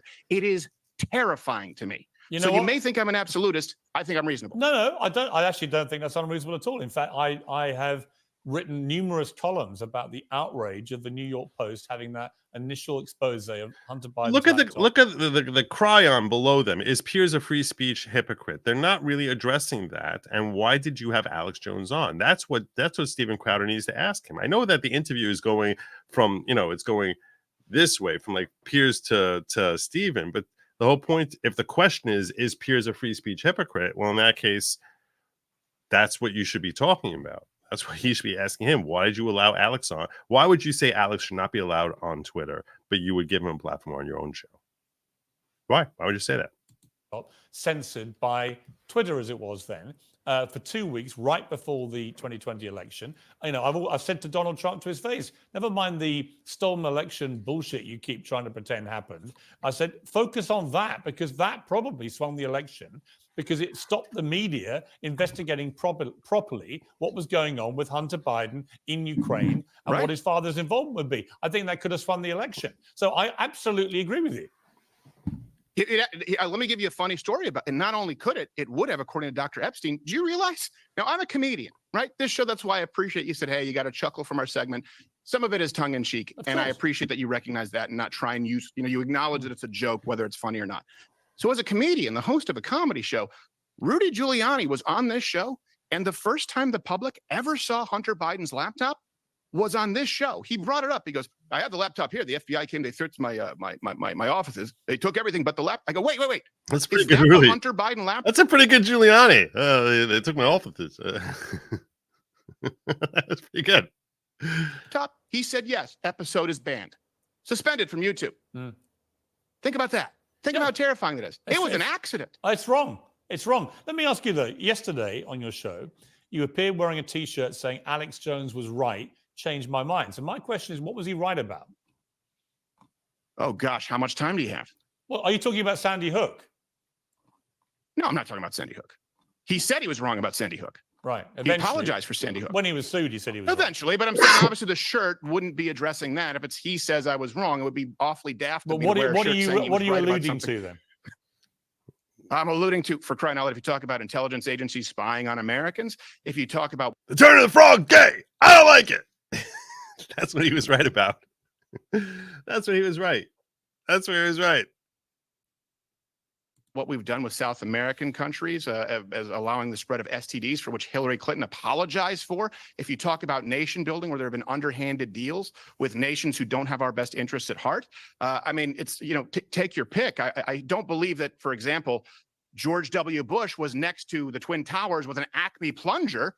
No, I'm not that kind of a conspiracy theorist. But when Alex Jones said, look, you are going to be corralled into social media ghettos and lose your right to speak, he was right. He's right about a lot. And I will say this, he's been wrong about plenty. I am not here to defend everything that Alex Jones has ever said. I'm willing to defend everything that I have said on my program. But that man is exactly who you would expect him to be. He's a friend of mine. And when everyone else tucked tail and they ran, I'm not going to do that. I'll tell him he's wrong. I'll tell you where I think he's wrong. But that man has a right to speak, just like I believe you have the right to speak. And Pierce, if you think they're not going to come for you, oh my word, do you have another thing coming? And I hope that you don't. I genuinely hope that you don't. Well, I mean, I've had people say that I was a hate speaker because I said soccer was gay. I do. I think so. You think soccer's gay? Homosexual, yes. You know what? That's a whole other debate, Stephen Crowder. Let's have a debate about whether soccer is gay. And if it is, by the way, I would be happy to embrace its homosexual side. Well, I know you would. I know you would. But they never talked about the main thing, which is why did you have him on your show and then call for him to be banned from X? That's the whole key. That's what I was waiting for. With that accent, you have to be careful. People take you seriously. I think it's great. I think it's great if you're a 6-year-old girl or a homosexual from Greece, to quote Nick DiPaolo. Yeah, you know the difference in our football and your football? We don't wear helmets to protect ourselves. We're real men over here. You also don't allow contact. We're real men over here. It's there's no great padding or great shoulder pads and helmets. We just get stuck into each other, and that's the difference. Americans and Academy Awards. You like to wear helmets and carry guns. We just use these guns. But that's a whole other debate as well. Stephen Crowder, got to leave it there. It's been a good debate. I've actually, but they didn't talk about enjoyed the the tone of topic this and the debate. guy I think it's a on really there. interesting area, free speech. Oh I think ultimately we agree about more things with free speech than we disagree. But let's keep the debate going. Thank you for joining me. Merry Christmas. That's pot. That's the most boomer thing you said in a while. Marijuana. When I picture a dude with a ponytail, I picture somebody who's like 10 years older than me. So maybe that's why. And him calling it pot, to be fair. Seeing Viva in underwear doing a polar plunge, didn't know that he's that ripped. Oh, the dude is ripped. He is ripped. I saw that polar plunge also. Dude is ripped.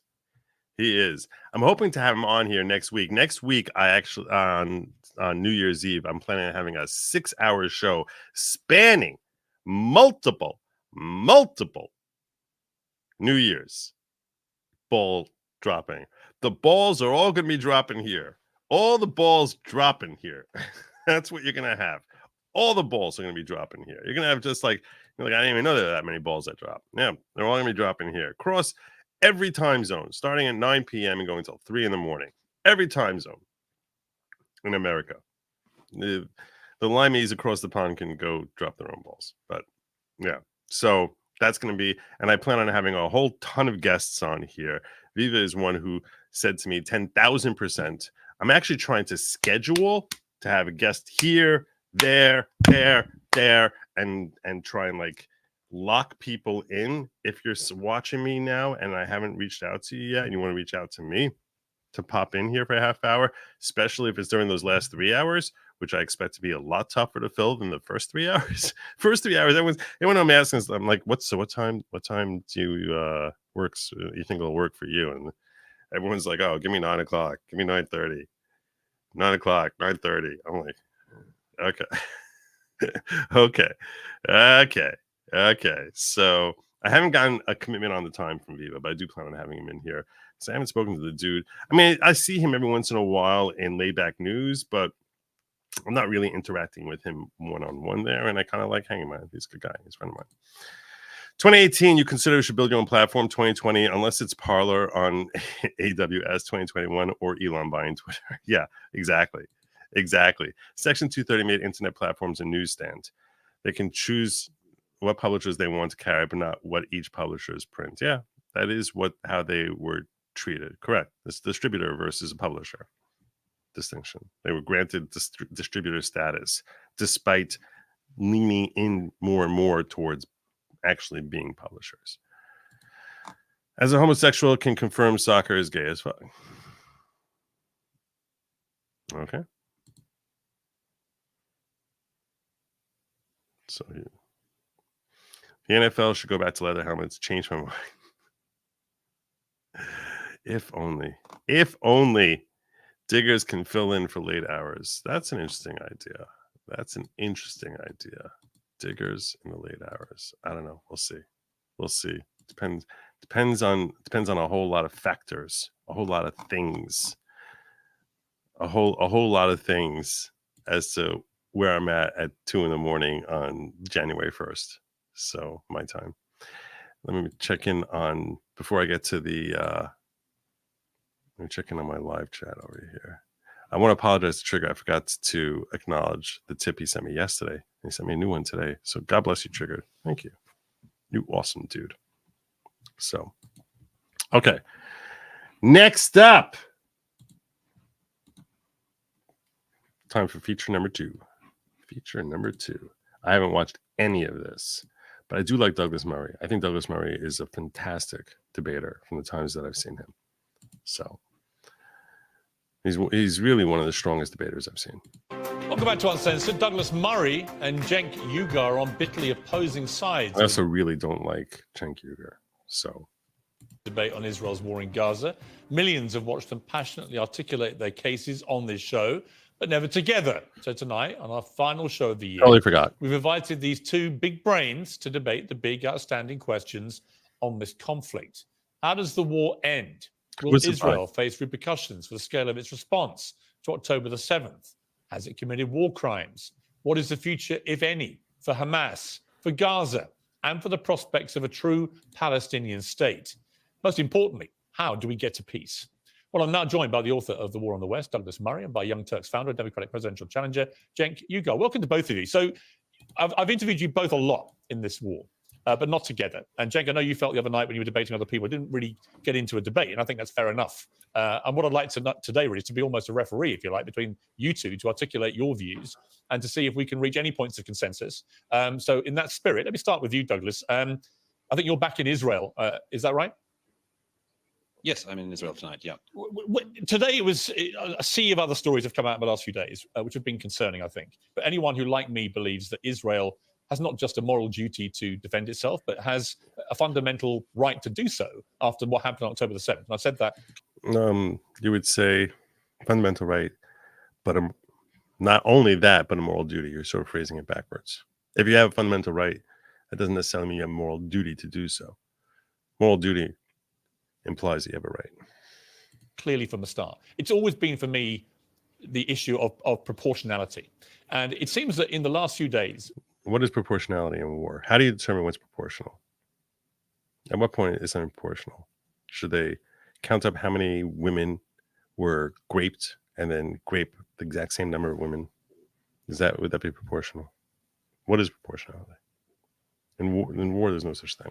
There've been a number of incidents which really question whether Israel is being precise as it says it is, or indiscriminate. And I would cite the killing of the 3 hostages. I would cite the killing of the 2 women outside the Catholic Church. I would cite the President of the United States saying that they're using indiscriminate bombing, and so on. Do you, Douglas, notwithstanding your full throttle... The thing I don't understand about the whole indiscriminate bombing thing is we keep hearing about how there are 2 million Gazans and that this is a genocide. What doesn't make any sense to me is supposedly Israel has killed 20,000 Palestinians with their indiscriminate bombing that's been going on for months now. How do you kill only 20,000 out of 2 million if you're being indiscriminate? That seems like a shockingly low number. I mean, the number of bombs that they dropped on them and killing only 20,000.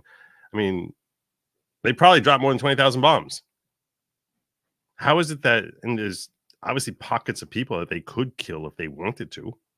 So I don't understand that claim at all. To me, there's this lacking in logic, but I'm going to let them do their thing. Support of Israel. Does anything that's been happening make you think Israel needs to execute this war differently?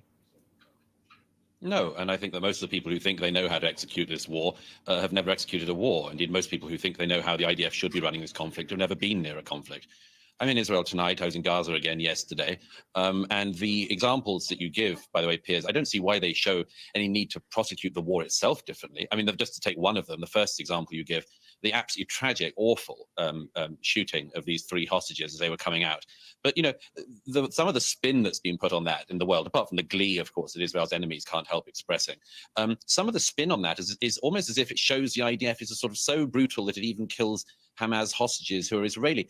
I just think this is another example of international media and others just having this astounding lack of empathy for the Israeli people. Can you imagine what it was like for those soldiers who were in Gaza, knowing that at any point there were snipers, there are booby traps everywhere, people coming out of tunnels that they've built at British and American taxpayer expenses and attacking them? Can you imagine what it was like for the soldiers who, in that terrible moment, made the life-changing mistake of shooting 3 people who turned out to be Hamas hostages? But why would they? But Douglas, on that, why would they shoot anyone who was shirtless and waving an SOS flag? I mean, why would whoever they were, whether they were Israeli hostages or whether they thought they were Palestinians, why would anyone shoot anyone who comes out like that? That's my point. That'll be a matter for the inquiry into it. But you know, look, it's hardly as if they'd have wanted to have done that. What this demonstrates is, in this incredibly close conflict in a heavily built-up area, people coming out from all sides, firing, shooting, detonating, people make mistakes. Of course they do. That's just a human reality of war, horrible as it is. I don't think it shows in any way that Israel is prosecuting this war wrongly. As for the main issue of the war, the main issue of the war is to destroy Hamas. No Israeli of left or right or center believes anymore after October the 7th they can live beside Hamas. Hamas has been given the statelet of Gaza. It was given it in 2006, voted in, then killed their fellow Palestinians in a coup, killed Fatah rivals, and they've run the Gaza for almost 18 years now. And they've produced a new generation of people whose main aim in life, it seems, according to their textbooks and their classes, is to regard Jews as enemies who should be killed. This is just an unbelievable waste, a waste of life on every side. But apart from anything else, a waste of those Palestinian lives, of children who grew up under Hamas's rule, if you can call it that, who have been indoctrinated into becoming sociopaths by a psychopathic terror organization, Hamas. All right, Cenk, you've been listening to that. Is there he really expresses himself very well. He does. By the way, did you check out that Trump v. Biden bit? I don't remember doing that. Not to be a sap figure, I'd let you know. I appreciate you. Even if we disagree on foreign policy, you're still a breath of fresh air. Well, thank you. I appreciate that. And I appreciate your contributions here, brother.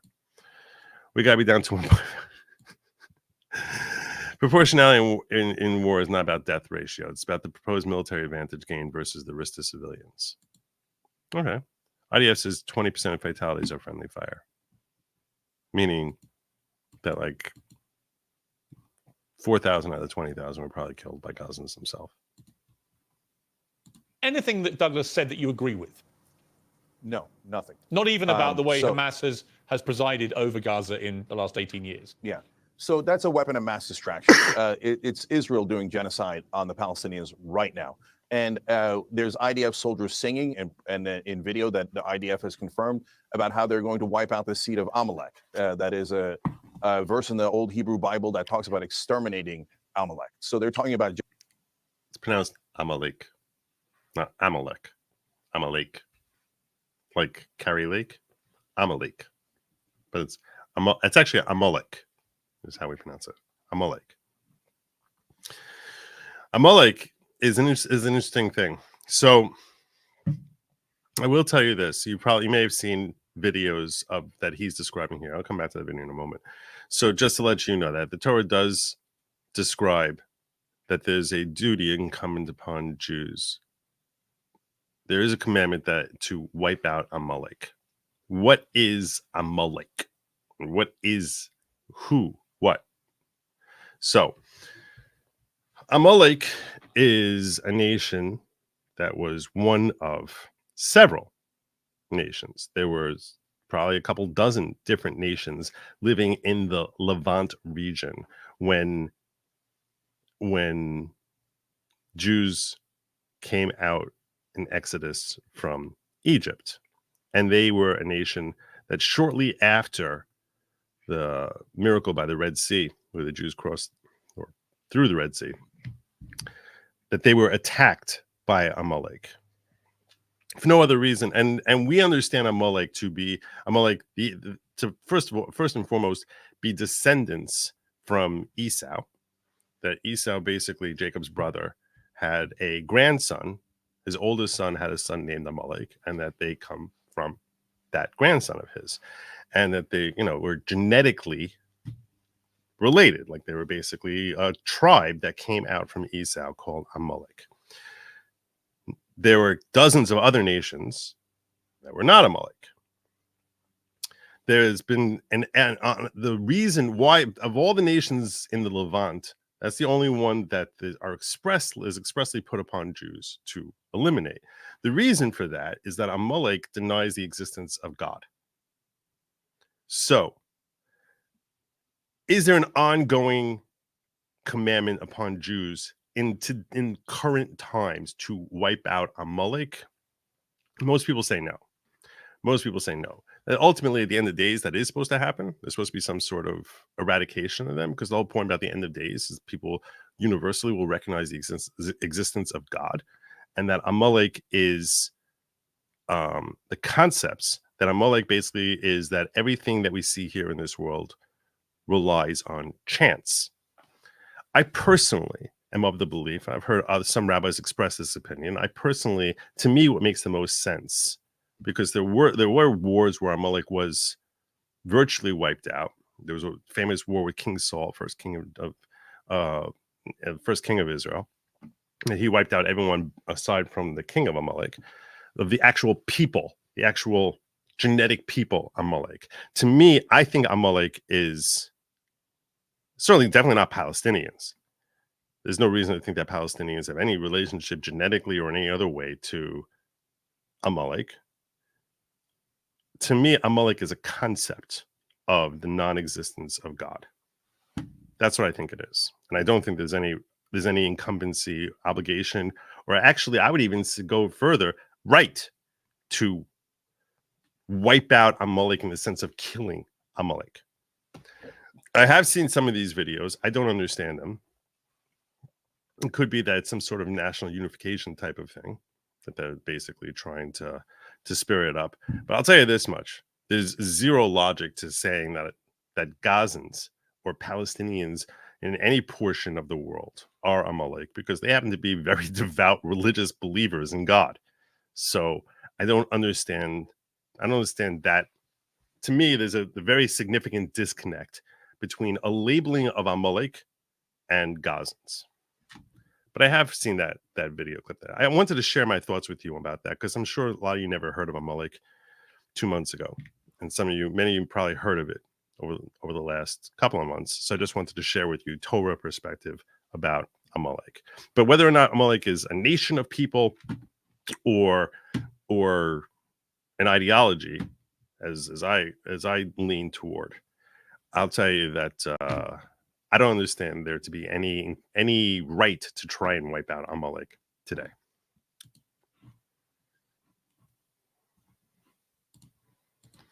We got that. Okay. genocide against Palestinians. Benjamin Netanyahu has also talked about wiping out Amalek. These are open calls for genocide. What I find stunning, Douglas mentioned stunning lack of empathy. There's 20,000 dead people in Palestine right now in Gaza. Over 8,000 of them are children. When 36 Israeli children were killed by Hamas, the world. I don't know how anyone knows these figures at all. How does anyone know these figures? Because a terrorist organization says so. I don't understand that. But I'm surprised that they haven't inflated that number even greater. Cried out, and I was brokenhearted over it. 36 poor kids dead in Israel. Now there's over 8,000 dead kids in Gaza. You want to talk about a stunning lack of empathy? 6,400 women slaughtered in Gaza. What? You want to talk about terror? 600,000? I thought you said, what? What did he just say?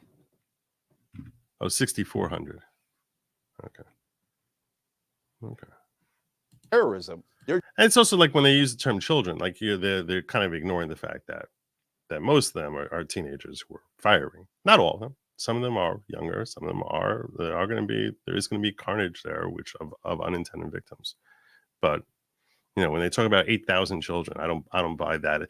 They're trying to portray an image of little toddlers, as opposed to like 16-year-olds who were firing at the IDF.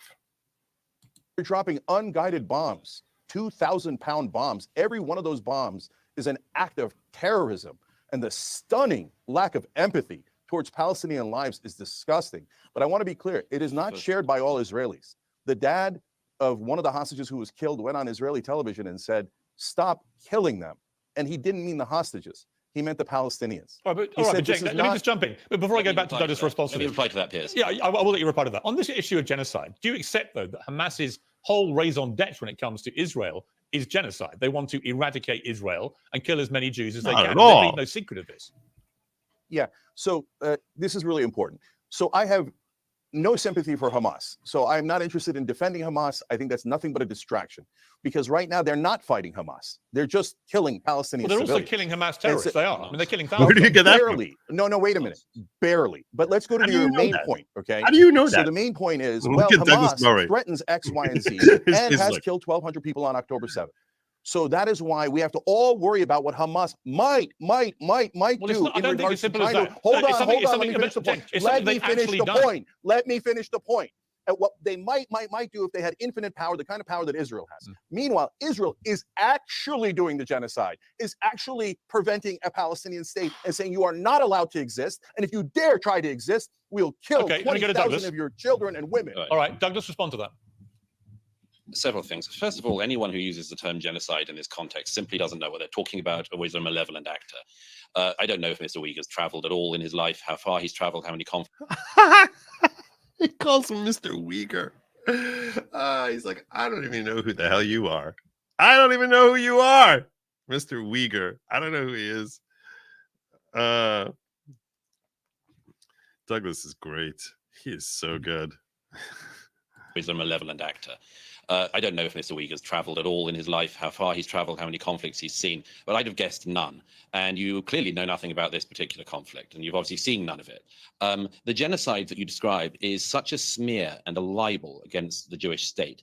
If Israel wanted to commit genocide, I'm sure it could, but it doesn't. It doesn't remotely want to. And people like you and other pro-Palestinian propagandists have spent years claiming that Israel is committing genocide in the Gaza. By the way, the weirdest thing about this claim is that the population of the Gaza has grown by 1 million in the last 15 or so years. So if Israel was trying to carry out a genocide, it's either the worst perpetrator of genocide ever, or Cenk is like, stop throwing numbers at me. uniquely poor at performing that task. None of the stats support that ridiculous claim. It's such a weird smear and a libel of Israel. Secondly, of course, you've just rattled off Hamas figures, as every one of your kind always does. Thirdly, you said that the world cried. You said that the people like you who You're kind. You see, he's trying to turn this into a whole race thing. You're a racist. You say my kind. He means all the free Palestine people of any stripe. Idiot. What do you mean my kind? cover for the Palestinian extremists. Thirdly, you said that the world cried out. He responds to that. Said that the kind always does. Thirdly, you said that the world cried. You said that the people like you who cover for the Palestinian extremists. Thirdly, you said that the world cried out for the 36 Israeli dead children. No, they didn't, and you know that very well. You know that very well. If you put up a poster to a missing dog in any Western city, that poster stays up. in city after city in America, posters of abducted Jewish children, including a 10-month-old baby, were put up and were ripped down by people who have been indoctrinated into hate of Jews. Nobody would rip down the poster of a missing dog, but from Dublin to Berkeley, they ripped down posters of abducted Jewish children. So no, I don't think there was Douglas, very let me much put this care to you. for that Let me around put the this to you, world. Douglas. Quick, Let me make Wow. Wow. He's right. Wow. Let me make two other very quick points. Firstly, you said what Hamas might do, as if it was some kind of hypothetical. Hamas showed what they do, what they want to do. It showed it on October the 7th, and its leadership, as I'm sure you very well know, said that they would like to repeat that again and again until they have got rid of every Jew. So I don't know. I would trust Hamas's word on that rather than your interpretation of what you think they mean when they say that, and your generous interpretation of what you think that means. And finally, as for preventing a Palestinian state, it is nonsense that the Israelis have prevented a Palestinian state. They gave the Gazans a Well, because they have Palestinian one, right? state in 2005. They gave them a Palestinian state in 2005 when every Jewish person was ripped from their homes in the Gaza by IDF soldiers. And the Palestinian people were given a state. And what did they do? They voted in Hamas, who then killed their fellow Palestinians, never had another election, and used all the billions of dollars of taxpayer funds from the US, UK, and Europe to build terror tunnels and to enrich themselves so they could live the life of luxury in Qatar. Again and again, the reason there is not a Palestinian state is because the Palestinian leadership doesn't want one. Okay, Douglas, Didn't want one in 1947, it preferred war, and it doesn't want one now. Douglas, let me Dang. Oh my, Douglas. Douglas. It's like just I guess you need one of those. It's like a howitzer there. Wow. Wow. I had not seen this before. Wow. I'm so glad I'm watching this. This is amazing. Lost my list. I have to give back Palestinian children somewhere on the road from Mount Load. Yeah, a lot of people feel that way. A lot of people feel that way. Orcha Segan says that if you use your kind to the cruel, you'll be cruel to the kind. Example 1, chunk yogurt. Yep, this is true. Orcha Segan that he's referencing here is a, I think it's centuries old book of ethics. There's several books of ethics that are commonly studied, but Orchos Tzaddikim that he's referencing here is one of the more famous one. That and Mesilas Yesharim are probably the two most popular guide to ethics that Orthodox Jews study. And the point is, if you are kind to the cruel, ultimately you will be cruel to those who are kind. That's a necessary outgrowth. It's true. We put one point to you raised by Queen Rania of Jordan in a new piece for, I think it was the Washington Post. In just over 2 months, she said, Israel's turned Gaza into a hellscape. At least 8,000 children have died, more than the death tolls of Pearl Harbor, September the 11th, and Hurricane Katrina combined. These are gigantic and horrendous numbers of children being killed. Do you not have any qualms about the number of children being killed? I mean, does it not suggest that Israel... I want to hear Queen Rania talking about this as much as I want to hear Queen Camilla or Meghan Markle. I mean, it's pathetic. Queen Rania is holding on to her own position in Jordan. The only piece of advice she has for anyone is how to marry a king. Queen Rania herself is just playing a very nasty political game. If she cared at all, and I would pose this to all the states in the region, if Jordan cared at all for the Palestinian people, they would take them in. They would take them in. They don't want them. If the Egyptians wanted them, they'd take them in, but they don't. You know why? Because every country that takes in the Palestinians gets terror. It happened in Egypt, it happened in Jordan, it happened in Syria, it happened in Lebanon, it happened in Tunisia, on and on. That's why these people don't really care about their fellow Muslims. They just care about hating Jews. All right, Cenk, your response. Yeah, so you asked if he cared about 8,000 dead babies, and his answer was no. Queen Rania bothers me, so a complete non-answer, because he doesn't care. He doesn't think the Palestinians' lives are worth anything. You just called them all terrorists. Well, it's nice you can put that and this is what they always do. There you go. So hold on, I let you talk for a long time, so why don't you shut up for a second? So we've got all of these dead babies. We've got... He realized he's being bulldozed. He's like, shut up! Just shut up! Oh my gosh, that's like the equivalent of like basically like seeing like, you know, a couple of like school like when you see a schoolgirl like fighting like, no, shut up, just shut up. Poor Cenk. Oh my God. I'd feel sympathy for him if he wasn't a complete a-hole. All of these dead babies that this monster doesn't Dead care babies. about. See, that's how they portray 8,000 dead babies. Dead babies. Yeah. Yeah. What percentage of them were actually babies versus armed 16-year-olds, 17-year-olds? What percentage? And for all I know, by the way, when they say children, they mean anyone under 21. Could be 19-year-olds, 20-year-olds. Says keep bombing them. A former intelligence officer said in the Israeli press they're using AI in a program called The Gospel, where he said it's basically a mass assassination factory. And we could all see it with our own eyes. And you can do all the propaganda you want. No one believes your nonsense. We see all the dead women. We see all the dead children. Now Israel has killed 20 times the number of civilians that Hamas killed. So would I want Hamas in charge of Israel? Never, never. I don't trust them. And I don't believe that they would be benign. So all of this propaganda about, people don't mind Hamas. No, we mind Hamas. We terribly what happened on October 7th. And I'm now showing you different Israelis that have said that it's a problem. And I want peace and security for both Israel and Palestine. And this does not get Israel any peace or security. But when you ask the other side, do you mind tens of thousands of civilians that have been murdered, incinerated alive, body parts picked out of rubble, little babies killed over and over again? In what is even the Israeli prime minister get the onion out. Is referring to as Amalek, meaning an extermination of the Palestinian people. No, and I must clarify the difference between a genocide and a Holocaust. A genocide is when you target a specific people and kill a lot of civilians. Srebrenica, where 6,000 people were killed, was considered a genocide. So it doesn't mean you try to murder every single person in that let me ask race. you. That is a Holocaust. But Cenk, one second. Before I go to all right,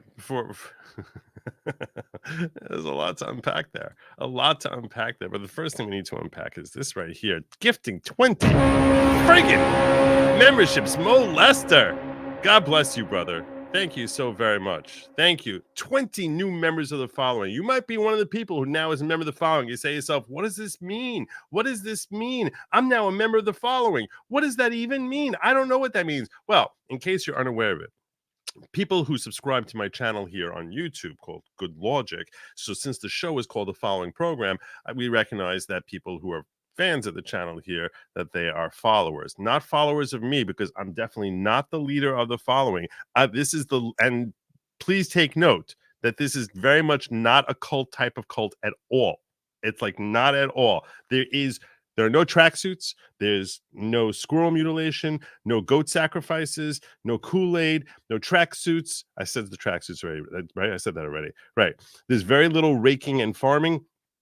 There is no spaceships, no harming others, no harm to yourself. Definitely no harm to yourself. Definitely don't say like, oh, I became a follower. I guess that means now it's time for me to start slicing off body. No. That's like the antithesis. That's the opposite of being a follower. So if you became a follower, just please understand that I, like you, am a follower. Okay, I'm not the leader of this very non-culty type of cult. So yeah, make sure that you should focus on stronger community, greater unity, and perhaps most importantly, your own personal growth. So. Mic drop. That wasn't mic drop. I think you're referring to the earlier one, but yeah. Nick Naylor says, no fan of Israel, but this dude absolutely railed him. I'm surprised that he's not walking funny. Mo Lester says, I don't like Crowder for some fact I don't think he's funny. Anyway, Merry Christmas, Jew man. Thank you so much. Hey, Joe. You're awesome, Mo. I appreciate you. And Mo says, hey, Antonio says, hey, Joe, since you're not making shorts, do you mind if I give it a shot? Spreading the laws of your Jewish cult. Totally not a cult. Following and potentially point them to your stuff if anyone watches mine. Yeah, anyone can use my content for anything they want. For sure. If they're any good, I'll hire you. Okay? You and me. If they're any good. Yeah. Sure. You kidding me? I would love it if someone like made content. I take that as the biggest comment in the world. So if anyone wants to use my content for anything, I'm never going to issue a strike. If anything, I'll probably just watch it and blush.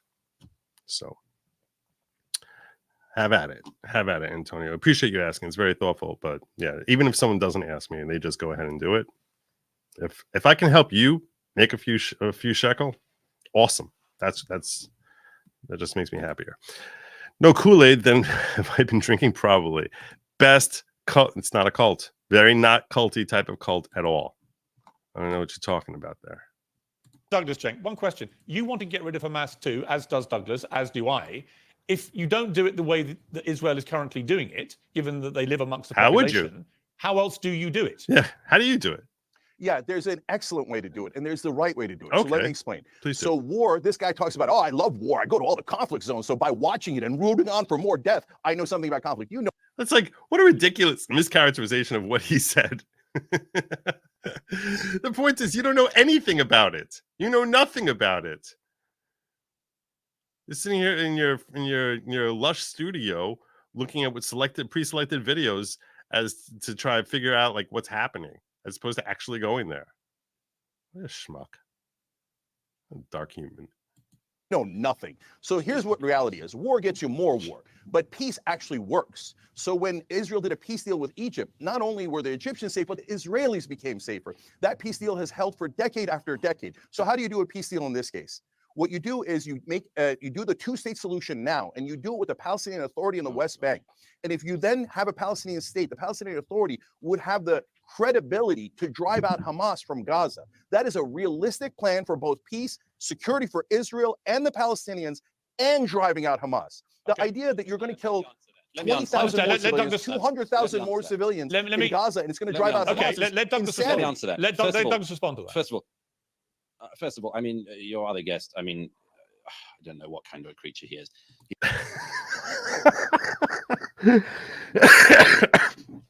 He's like, where did you find this loser? That's the, oh my God. Oh my God. This is a great time for the elitist arrogance. This is great. He's a kind of low-grade thug as far as I can see. He's listened to nothing I've said. Yeah, I know, because I'm Muslim. That's what we call all Muslims. See, now he's trying to twist it into like, because I'm Muslim. That's what a low-grade thug would say. That's what a low-grade, no one gives a damn about you're Muslim. If you were Anna Kasparian, he would say the exact same thing. And if she said the same crap that you just said. But it's like, let's make this all about race. I'll tell you, no, it's not that at all. It's not that at all. I just think that you're I think you're just a very low-rent racist. But anyway, let me just get on to it. You say, first of all, you say, I don't care about the death of Palestinian children. Yes, I do care. I care very deeply about it. But I also know that the responsibility for their deaths lies on Hamas, which has misgoverned their society for the last 16 years, and now has been leading the country into being in a war with Israel. So yes, it's on Hamas, this. As for seeing wars, by the way, I just mentioned about seeing wars, because as far as I can see, you're very ill-traveled, as well as rather ill-lettered and ill-spoken. And I mentioned that I cover wars and go to wars, because I have... Oh my God. Oh my God. Wow. This is awesome. This is so good. This is so good. Oh my God. Decimating. Fatality. Oh my gosh. I want to hear that again. You're very ill-traveled as well as ill-lettered and ill-spoken. Yes, it's on Hamas, this. As for seeing wars, by the way, I just mentioned about seeing wars, because as far as I can see, you're very ill-traveled as well as rather ill-lettered and ill-spoken. And I mentioned that I cover wars and go to wars because I happen to think myself that it's worth seeing things with your own eyes, including things that you don't particularly like, but you report the truth. I don't know if you ever even leave your own bedroom. And I can tell already that you don't, because you've already said something that demonstrates you know nothing about this conflict. You have just demonstrated it in the following terms. You said that this is why we need to push for a two-state solution and give legitimacy to the Palestinian Authority. I'll tell you something you don't know, because I guess you spent no time in the West Bank, have you? I'll tell you something you probably don't know. The Palestinian Authority, Fatah, celebrated the 7th of October massacres. I'll give you another fact which demonstrates you know nothing about this and clearly haven't ever visited any Palestinians in the West Bank as I have. If there was an election tomorrow in the West Bank, the reason why there isn't one is because if there was an election tomorrow in the West Bank, Hamas would win. So your idea of a two-state solution, I'm afraid you are so out of date, and you really should leave your bedroom, because in this region, nobody thinks that there is a two-state solution on the table because there is not a viable negotiating partner. But I just want to make one other main point. you have gone on and on tonight, throwing accusations out against the Jewish state, against me. It's the sort of thing you do. I know you're a sort of online pugilist and think you can run for office, and good luck with that. But I'd just like to point out that you only really get animated if the Jews are involved. And I can tell that for the following reason. I mean, your surname's Uygur, isn't it? 1 million Uyghur Muslims in China have been put in concentration camps in the last decade. And people, people of your ilk never really care about that, do you? Because it's not the Jews doing it, it's the Chinese Communist Party. At the moment, 1 million people who are in Pakistan at the moment, who are your fellow Muslims and who happen to be Afghan, and I don't think you care about them, do you? 1 million Afghans are currently being forcibly deported from Pakistan to Afghanistan. You don't care about that. You're not riled up about that. You're not riled up about what the Janjaweed are currently doing in Sudan, where thousands and thousands of people are being attacked by the Islamist militia there. You don't care about any of that. You get exercised and you rile up what little base you have of malcontents because you're riled up when the Jews do anything. All right, it's Cenk. perfectly obvious. Okay, Cenk. Wow. Wow. Wow. Oh my God. Oh my God. Oh my God. Wow. Wow. What do you what does he say to that? Other than, can I go now? Can I go now? What does he say to that? Oh, I know what he'll do. Well, I know what he's going to do. He's going to deflect. He's going to deflect. He's going to change the topic to the whole thing about how he doesn't fixate on anyone else other than Jews. Yeah, the Young Turks do know about genocide versus Holocaust. Isn't ask your doctor medical advice? No, it's all right. Shut up. Doug is a beast in the very best way. Member of the following. This is true. And J-Rock, God bless you. I'll give one of these two. Gifting 5 new memberships to the following. Thank you, brother. Appreciate you. Your response. Yeah. Okay. First of all, my last name is Uygur. We're named after the Uyghur Turks in China. And have we talked about that on the Young Turks? Spoken up then. Yes.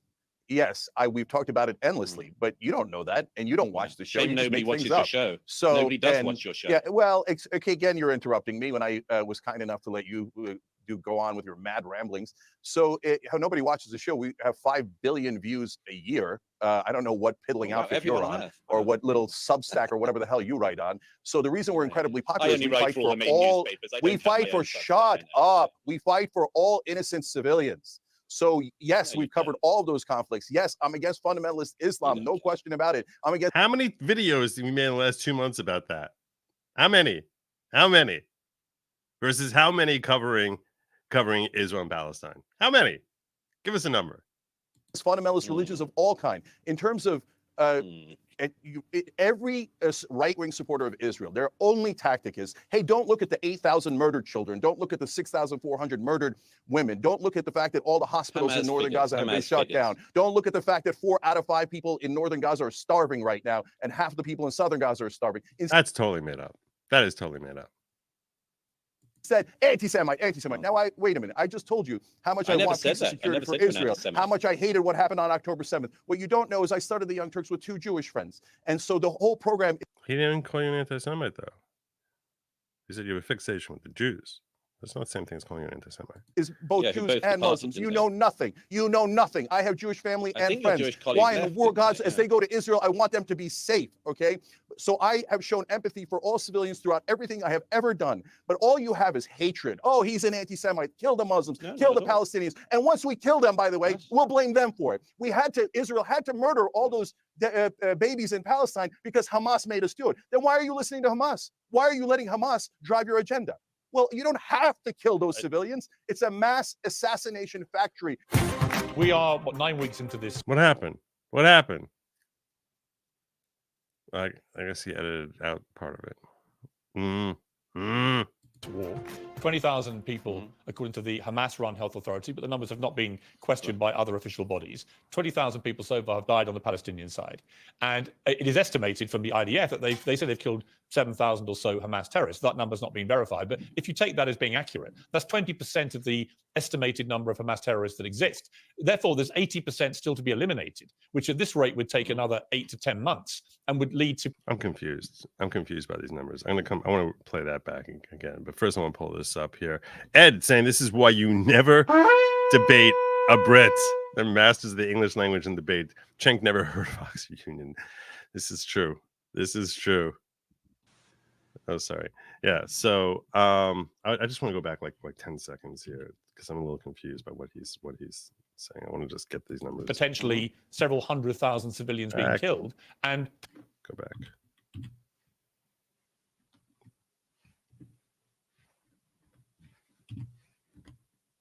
Been verified, but if you take that as being accurate, that's 20% of the estimated number of Hamas terrorists that exist. Therefore, there's 80% still to be eliminated, which at this rate would take another 8 to 10 months and would lead to potentially several 100,000 civilians being killed and pretty much all of Gaza being obliterated with nowhere for the 2 million who've been displaced to go back to. So my question for you is, if this is the game plan by Israel to finish Hamas right to the last terrorist, what is left after that? They talk about the day after the war. What does it look like? Who runs Gaza? Where do these people go back to live? In other words, what actually happens if Israel is successful, however long it takes, in eliminating Hamas? This is a very fair question. It's a very fair question. Well, first of all, I just have to add, you quite rightly said it, Piers, that the figures you gave are Hamas figures, and we do have to treat them with more than a grain of salt. As for, again, my counterpart here goes on about the deliberate genocide of children and women. I mean, I know and this is the sort of thing I think you do. You sort of claim that there are bombs being deliberately dropped on children and old women. Why would Israel want to drop bombs deliberately on children or old women? I mean, it's just a shame you don't get out and see anything. The Israelis do an incredibly careful campaign before bombings to try to make sure that civilians are warned to leave areas that are about to be attacked. Everybody knows that. Everybody in the region knows that. It's a shame that that fact hasn't got to you. As it happens, the whole question you raised, Piers, is a very, very complex one. I don't have the answer. I don't believe anyone does have the answer about the day after. Nobody wants to rule the Gaza. The Israelis used to be in charge of it. They left, as I say, in 2005 to the last Jew. They were all taken out of their houses. Israel doesn't want to rule the Gaza. Now, who can rule the Gaza? Hamas clearly cannot because they set it up as a terrorist statelet. Can some Fatah-like authority be encouraged to take it over? Possibly. Possibly. I spoke to one Palestinian analyst earlier today who said that actually, just as I said earlier, that an election in the West Bank today would elect Hamas. Perhaps an election tomorrow, if it was to happen, and I'm not sure if that's going to be a good idea, might even actually elect not Hamas Palestinians to power. But it's a heck of a risk. The reality is that the only solution to Gaza that anyone can see, I can imagine, is that it has to be a solution which involves multiple players in the region.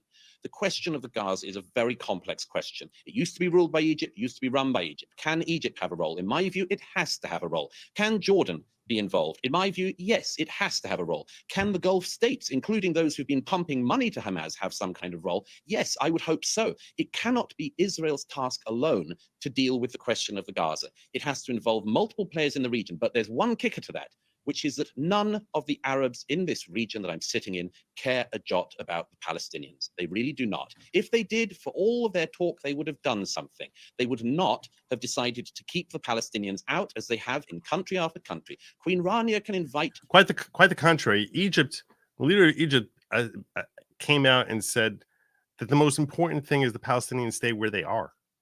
That's like the most important thing, that they stay as a thorn in the side to Israel. And that's one of Israel's closest friends in the region. So the Gazans into Jordan. She can invite the West Bank Palestinians into Jordan. She doesn't. Egypt could open its border with Gaza. It doesn't. The Egyptian border with Gaza is firmer and more closely locked than the Israeli ones. There are Gazan workers who, until the atrocities of October the 7th, every day were going through the Eretz crossings of others to work in Israel and to earn a decent living. Were there workers going in daily into Egypt? No, because the Egyptians don't want Palestinians in their country. So the only solution is a regional one, but I'm afraid in this region there are very... Keep shaking your head there. It's like, dang, stop dropping facts, brother. Few people who care about the Palestinians. Okay, Douglas, you had the first word. Cenk, I'll give you the last one. I want to preface it by saying that it's been reported today, this has come from Hamas's statements apparently, picked up by newspapers in America, that there was a new hostage deal offered, which was that Hamas were asked, will you release the 40 women and children you still have captive in return for a week-long ceasefire, and they apparently have rejected that. So I think that when we talk about behavior on both sides, the mere fact that there are still 40 women and children in the clutches of Hamas, and God knows what they're doing to those poor women, that should be noted too. There are still innocent people being held in the most appalling conditions by Hamas. And that is also motivating Israel's response. But Right. I'll give you the last word, Cenk.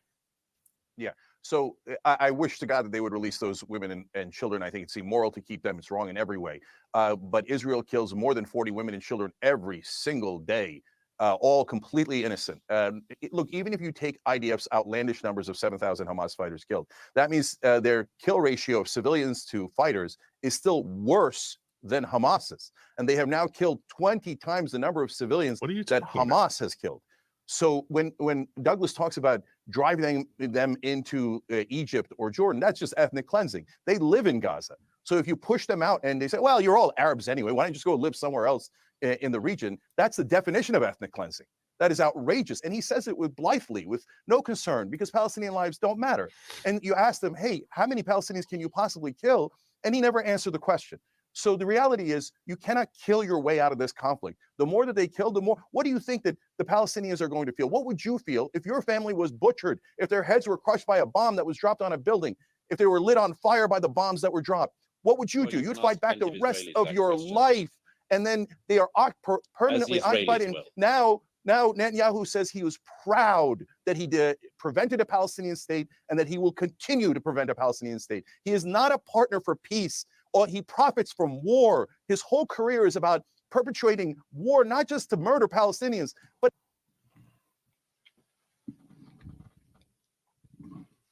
it keeps Israel unsafe for eternity. So the whole point of Israel is to be a safe haven for oppressed Jews throughout the world. It cannot be a safe haven as long as you're imprisoning 5 million Palestinians and saying, we are never, ever going to let you go. And if you ever dare oppose us, we will kill your women and children. It's disgusting. They're not in prison. It's not what Israel was meant to do. I urge you again. I urge. Sorry. Just the whole like crying there, how he was like, going on about the whole ethnic cleansing. I was like, I think he needs some background. He needs some background music there. So I urge you again, Cenk, leave your bedroom sometime and come to this region and see it for yourself. Hey, I thought I was supposed to get the last word. This idiot's talking about bedrooms. Hey, do you care about the babies? Do you care about the women? Douglas. Hey, I'm supposed to get the last word. Hey, I'm supposed to get the last word. Why is he talking? Why are you letting him talk, Piers? This is wrong. This is totally wrong. Why don't you admit you don't care about dead Palestinian babies, dead Palestinian women, because you don't mind it? Or Israel. Somehow, Hamas's numbers, totally believable. Totally, they lie about everything else, but they're totally believable about these numbers, about 8,000, and children became babies. Oh, that's it. They're going into that's what the IDF is doing. They're going into maternity wards and just sort of like stuffing. That's what they're doing. They're just sort of shooting up maternity wards. Stupid. Israel, you say right or wrong, no matter how many people they have murdered, no matter how many kids they have crushed to death, you don't care because you don't care about human beings. All you want is some sort of warmongering, Israeli state, U.S. state, etc. All right, listen. I've got to wrap it up. I've got to say, listen, I think we actually had a very You're super evil. You don't mind the deaths of almost thousands of people. Let's not descend. Warmongering. Jake, let's not descend into this. I actually think, with a few exceptions, we had a good debate there, right? I understand passions run high. I think it's a shame whenever I do these debates when it gets ad hominem in the way that it has occasionally tonight. But I do think we've also had some really smart takes from both sides about what is going on and where we need to get to. I think we can all agree on one thing. We all want to end up with peace here somehow. It's going to be horrendously difficult. We do. It's very complicated. That's not true. But I do think I don't actually think, knowing both of you as I do, I don't believe the charge that neither of you care is true. I think you do care about all the lives that are being lost. Lazy smear. And I think that we should start from an acceptance we all care and then try and be more constructive. But listen, I thank you both for joining me. I wish you both a Merry Christmas. I'll see you both, no doubt, in the new year. And I thank you both. I thank you both for your regular contributions to the show, particularly since this war started, because I really do appreciate it. And I want to hear both sides. And I think you both articulate your cases extremely powerfully. So thank you both very much. That was awesome. That was so good. Oh my God, that was so good. Anyway, you might not yet be liked and subscribed to this show. I don't know what I gotta do. I don't know what I do. Do you need candy? You want candy? Want me to send you candy? I'll send you candy. I'll send you candy. Twix? Does Twix work for you? Twix work for you? Make sure you hit like and subscribe. And that applies even you Rumble folk there, okay? Because you keep saying like, oh, Joe's always exaggerating. Joe's always exaggerating when he talks about how we don't hit the like button. We don't hit the like button. Oh, look at this. Again, 70 likes. 511 watching, 70 likes. There you go. There you go. Love you, Rumble people. Love you in the Rumble ghetto. The Rumble ghetto. Anyhow. Prospering Woman says none of the other countries want the Palestinians because every place they've been allowed in the past tried to overthrow the government. Well, that's kind of a drawback. Joe, do you have a P.O. box? If so, what is it? I do not, but because it expired, I didn't get a notification from them, but it expired on me. I do plan on resurrecting it. I appreciate the thought. And when I was at the post office, I don't know, 2 weeks ago or so, and I was sending out something. I had to send out a few of these hats. So, yeah. And when I had a whole conversation with the guy there, it was just chaos. And I was asking him what the status of my P.O. box was. And he was like saying, oh, yeah, that expired. You have to like submit a brand new application. So I'm like, okay, I'll submit a brand new application and fill out that stuff all over again. But there was a lot of things happening. There was stuff happening. So there you go. So I don't have a P.O. box now, but I appreciate if and when I get one, I'll certainly let you know, Anne. And I appreciate the warm thoughts. I don't know how anyone has patience to listen to propagandists like Cenk, complete trash his whole career. He is. I agree with you. Best cult ever, and I've been in 3 prior. There you go. This is a professional cult member, and he calls this the best. It's not a cult. It's very much not a cult type of cult. It's everyone knows that it's very much not a cult type of cult. But yeah, okay. So I think that's where we're reaching the end of the end of the stream. Was there one more thing I wanted to share with you? I think there might be one more thing for me to share with you. Give me a second here. I think I might have one more thing for y'all before I send you on your way. One more little tidbit. Let me see what I got here for you.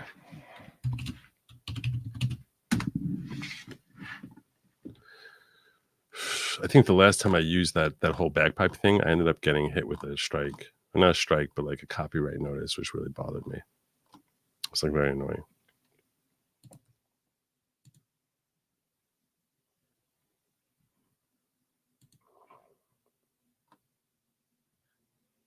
Oh, yeah, this is what I want to share with you.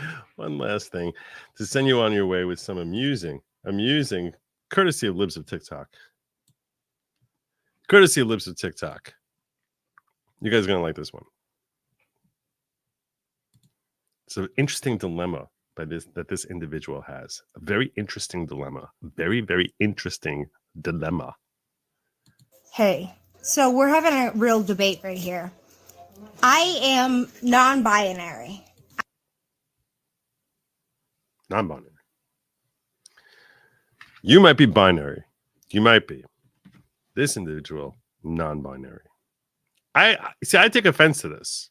I look at this as being offensive to the binary community in that you label me as being binary.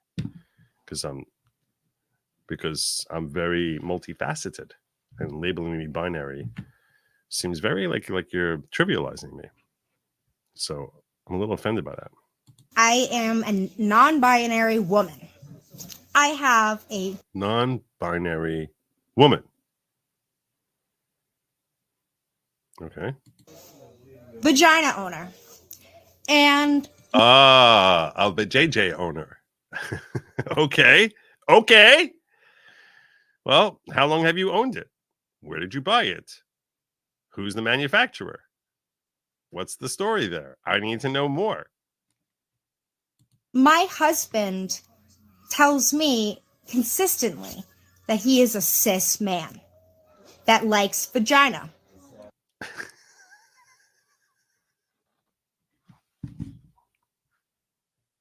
You can see where this is going. I saw this is going at this point. But, all right. And that's how he identifies, as a straight cis. That's how he that's what he identifies. That's the word. Okay, so the word cis is the most offensive word. What the hell is cis? What is that? I know it's short for something, which I don't really give a damn what it's supposed to be short for. Okay, but no, you're not a cis anything. There's no such thing as a cis anything. You're not a cis man. You're not a cis woman. You're just a man or you're a woman. There's no such thing as cis. Cis is a slur. Cis man. Hold on a second. I find it offensive that my husband, and that's how he identifies, as a straight cis man. I find it offensive that my husband sees himself as straight when he's married to someone who is non-binary. I'm not a woman, so you're not straight. You called yourself a non-binary woman, so that means you're a woman. I don't even understand, even by your own stupid, ridiculous pretzel logic. Straight. You're actually queer. So because she decided to go into some sort of delusion that she's not actually a woman, so that now makes her spouse, who thought he was walking into a heterosexual relationship, queer.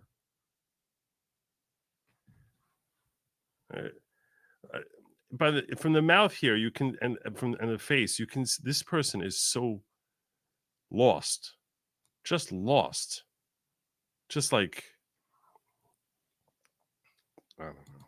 And he won't acknowledge that.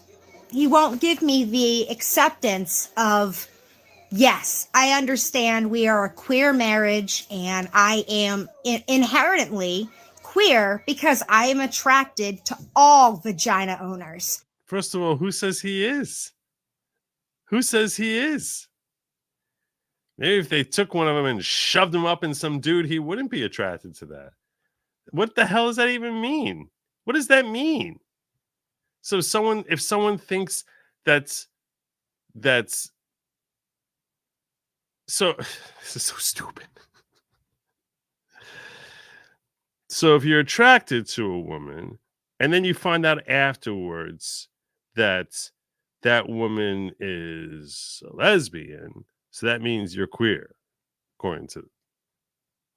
You don't know anything about her even. Or even if you do, you say, you know what, that's an attractive lesbian. So that now means that this is so stupid. Oh my gosh, so desperate for validation. So desperate and insecure and so hostile and angry that everyone must walk in whatever circles I decide to make up tomorrow. And if they don't, then I'm going to be very offended and very angry and kind of a jerk about it. Not just girls. He likes non-binary spectrum women, non-binary people, no gender, that have a vagina. He just likes vagina. He just does not like penis. So oh my gosh. Listen to this. Oh my gosh. So what he's saying is kind of an insult to the LGBT community, honestly. It is to me. That he's not willing to accept our marriage is queer because I'm non-binary and I'm pansexual. He would inherently be. What was the new one? The new one? That's what is. Did that happen in the last 30 seconds? Because you didn't start off that way. All of a sudden now you're a pansexual. What does that even mean? I thought pan means they don't engage with anybody. I thought that's what pan meant. In which case he's not engaging with you. In which case you're not in a queer relationship. Are you? Are ya? I can't believe I'm actually sitting here trying to figure out logically what makes the most sense according to her own like I'm doing the cha-cha through her own logic here, her own twisted, convoluted logic, and I'm sitting here and I'm like, wait, am I wrong about the whole? What is pan? Pan, I'm pretty sure means don't like anyone. Pretty sure.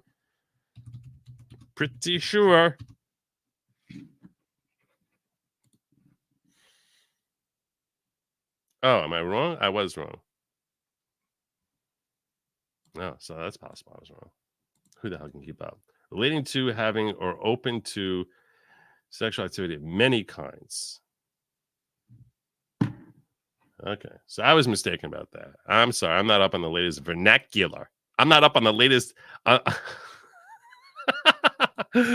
Okay. Okay. Pansexual. Am I Hold on a wrong? second. To LGBT community, honestly, it is to me that he's not willing to accept our marriage is queer Yeah, because you I'm should leave him. non-binary You should leave and him. I'm pansexual. There's probably He there's probably a load of folks who are lining up to hitch to your wagon, honey. would inherently be pansexual. Am I wrong?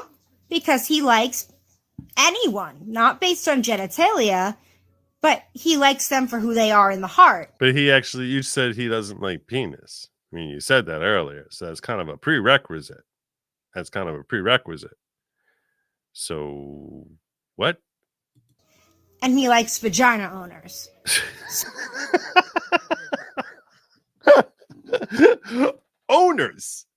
Owners. What part of you owns it? What part of you owns it?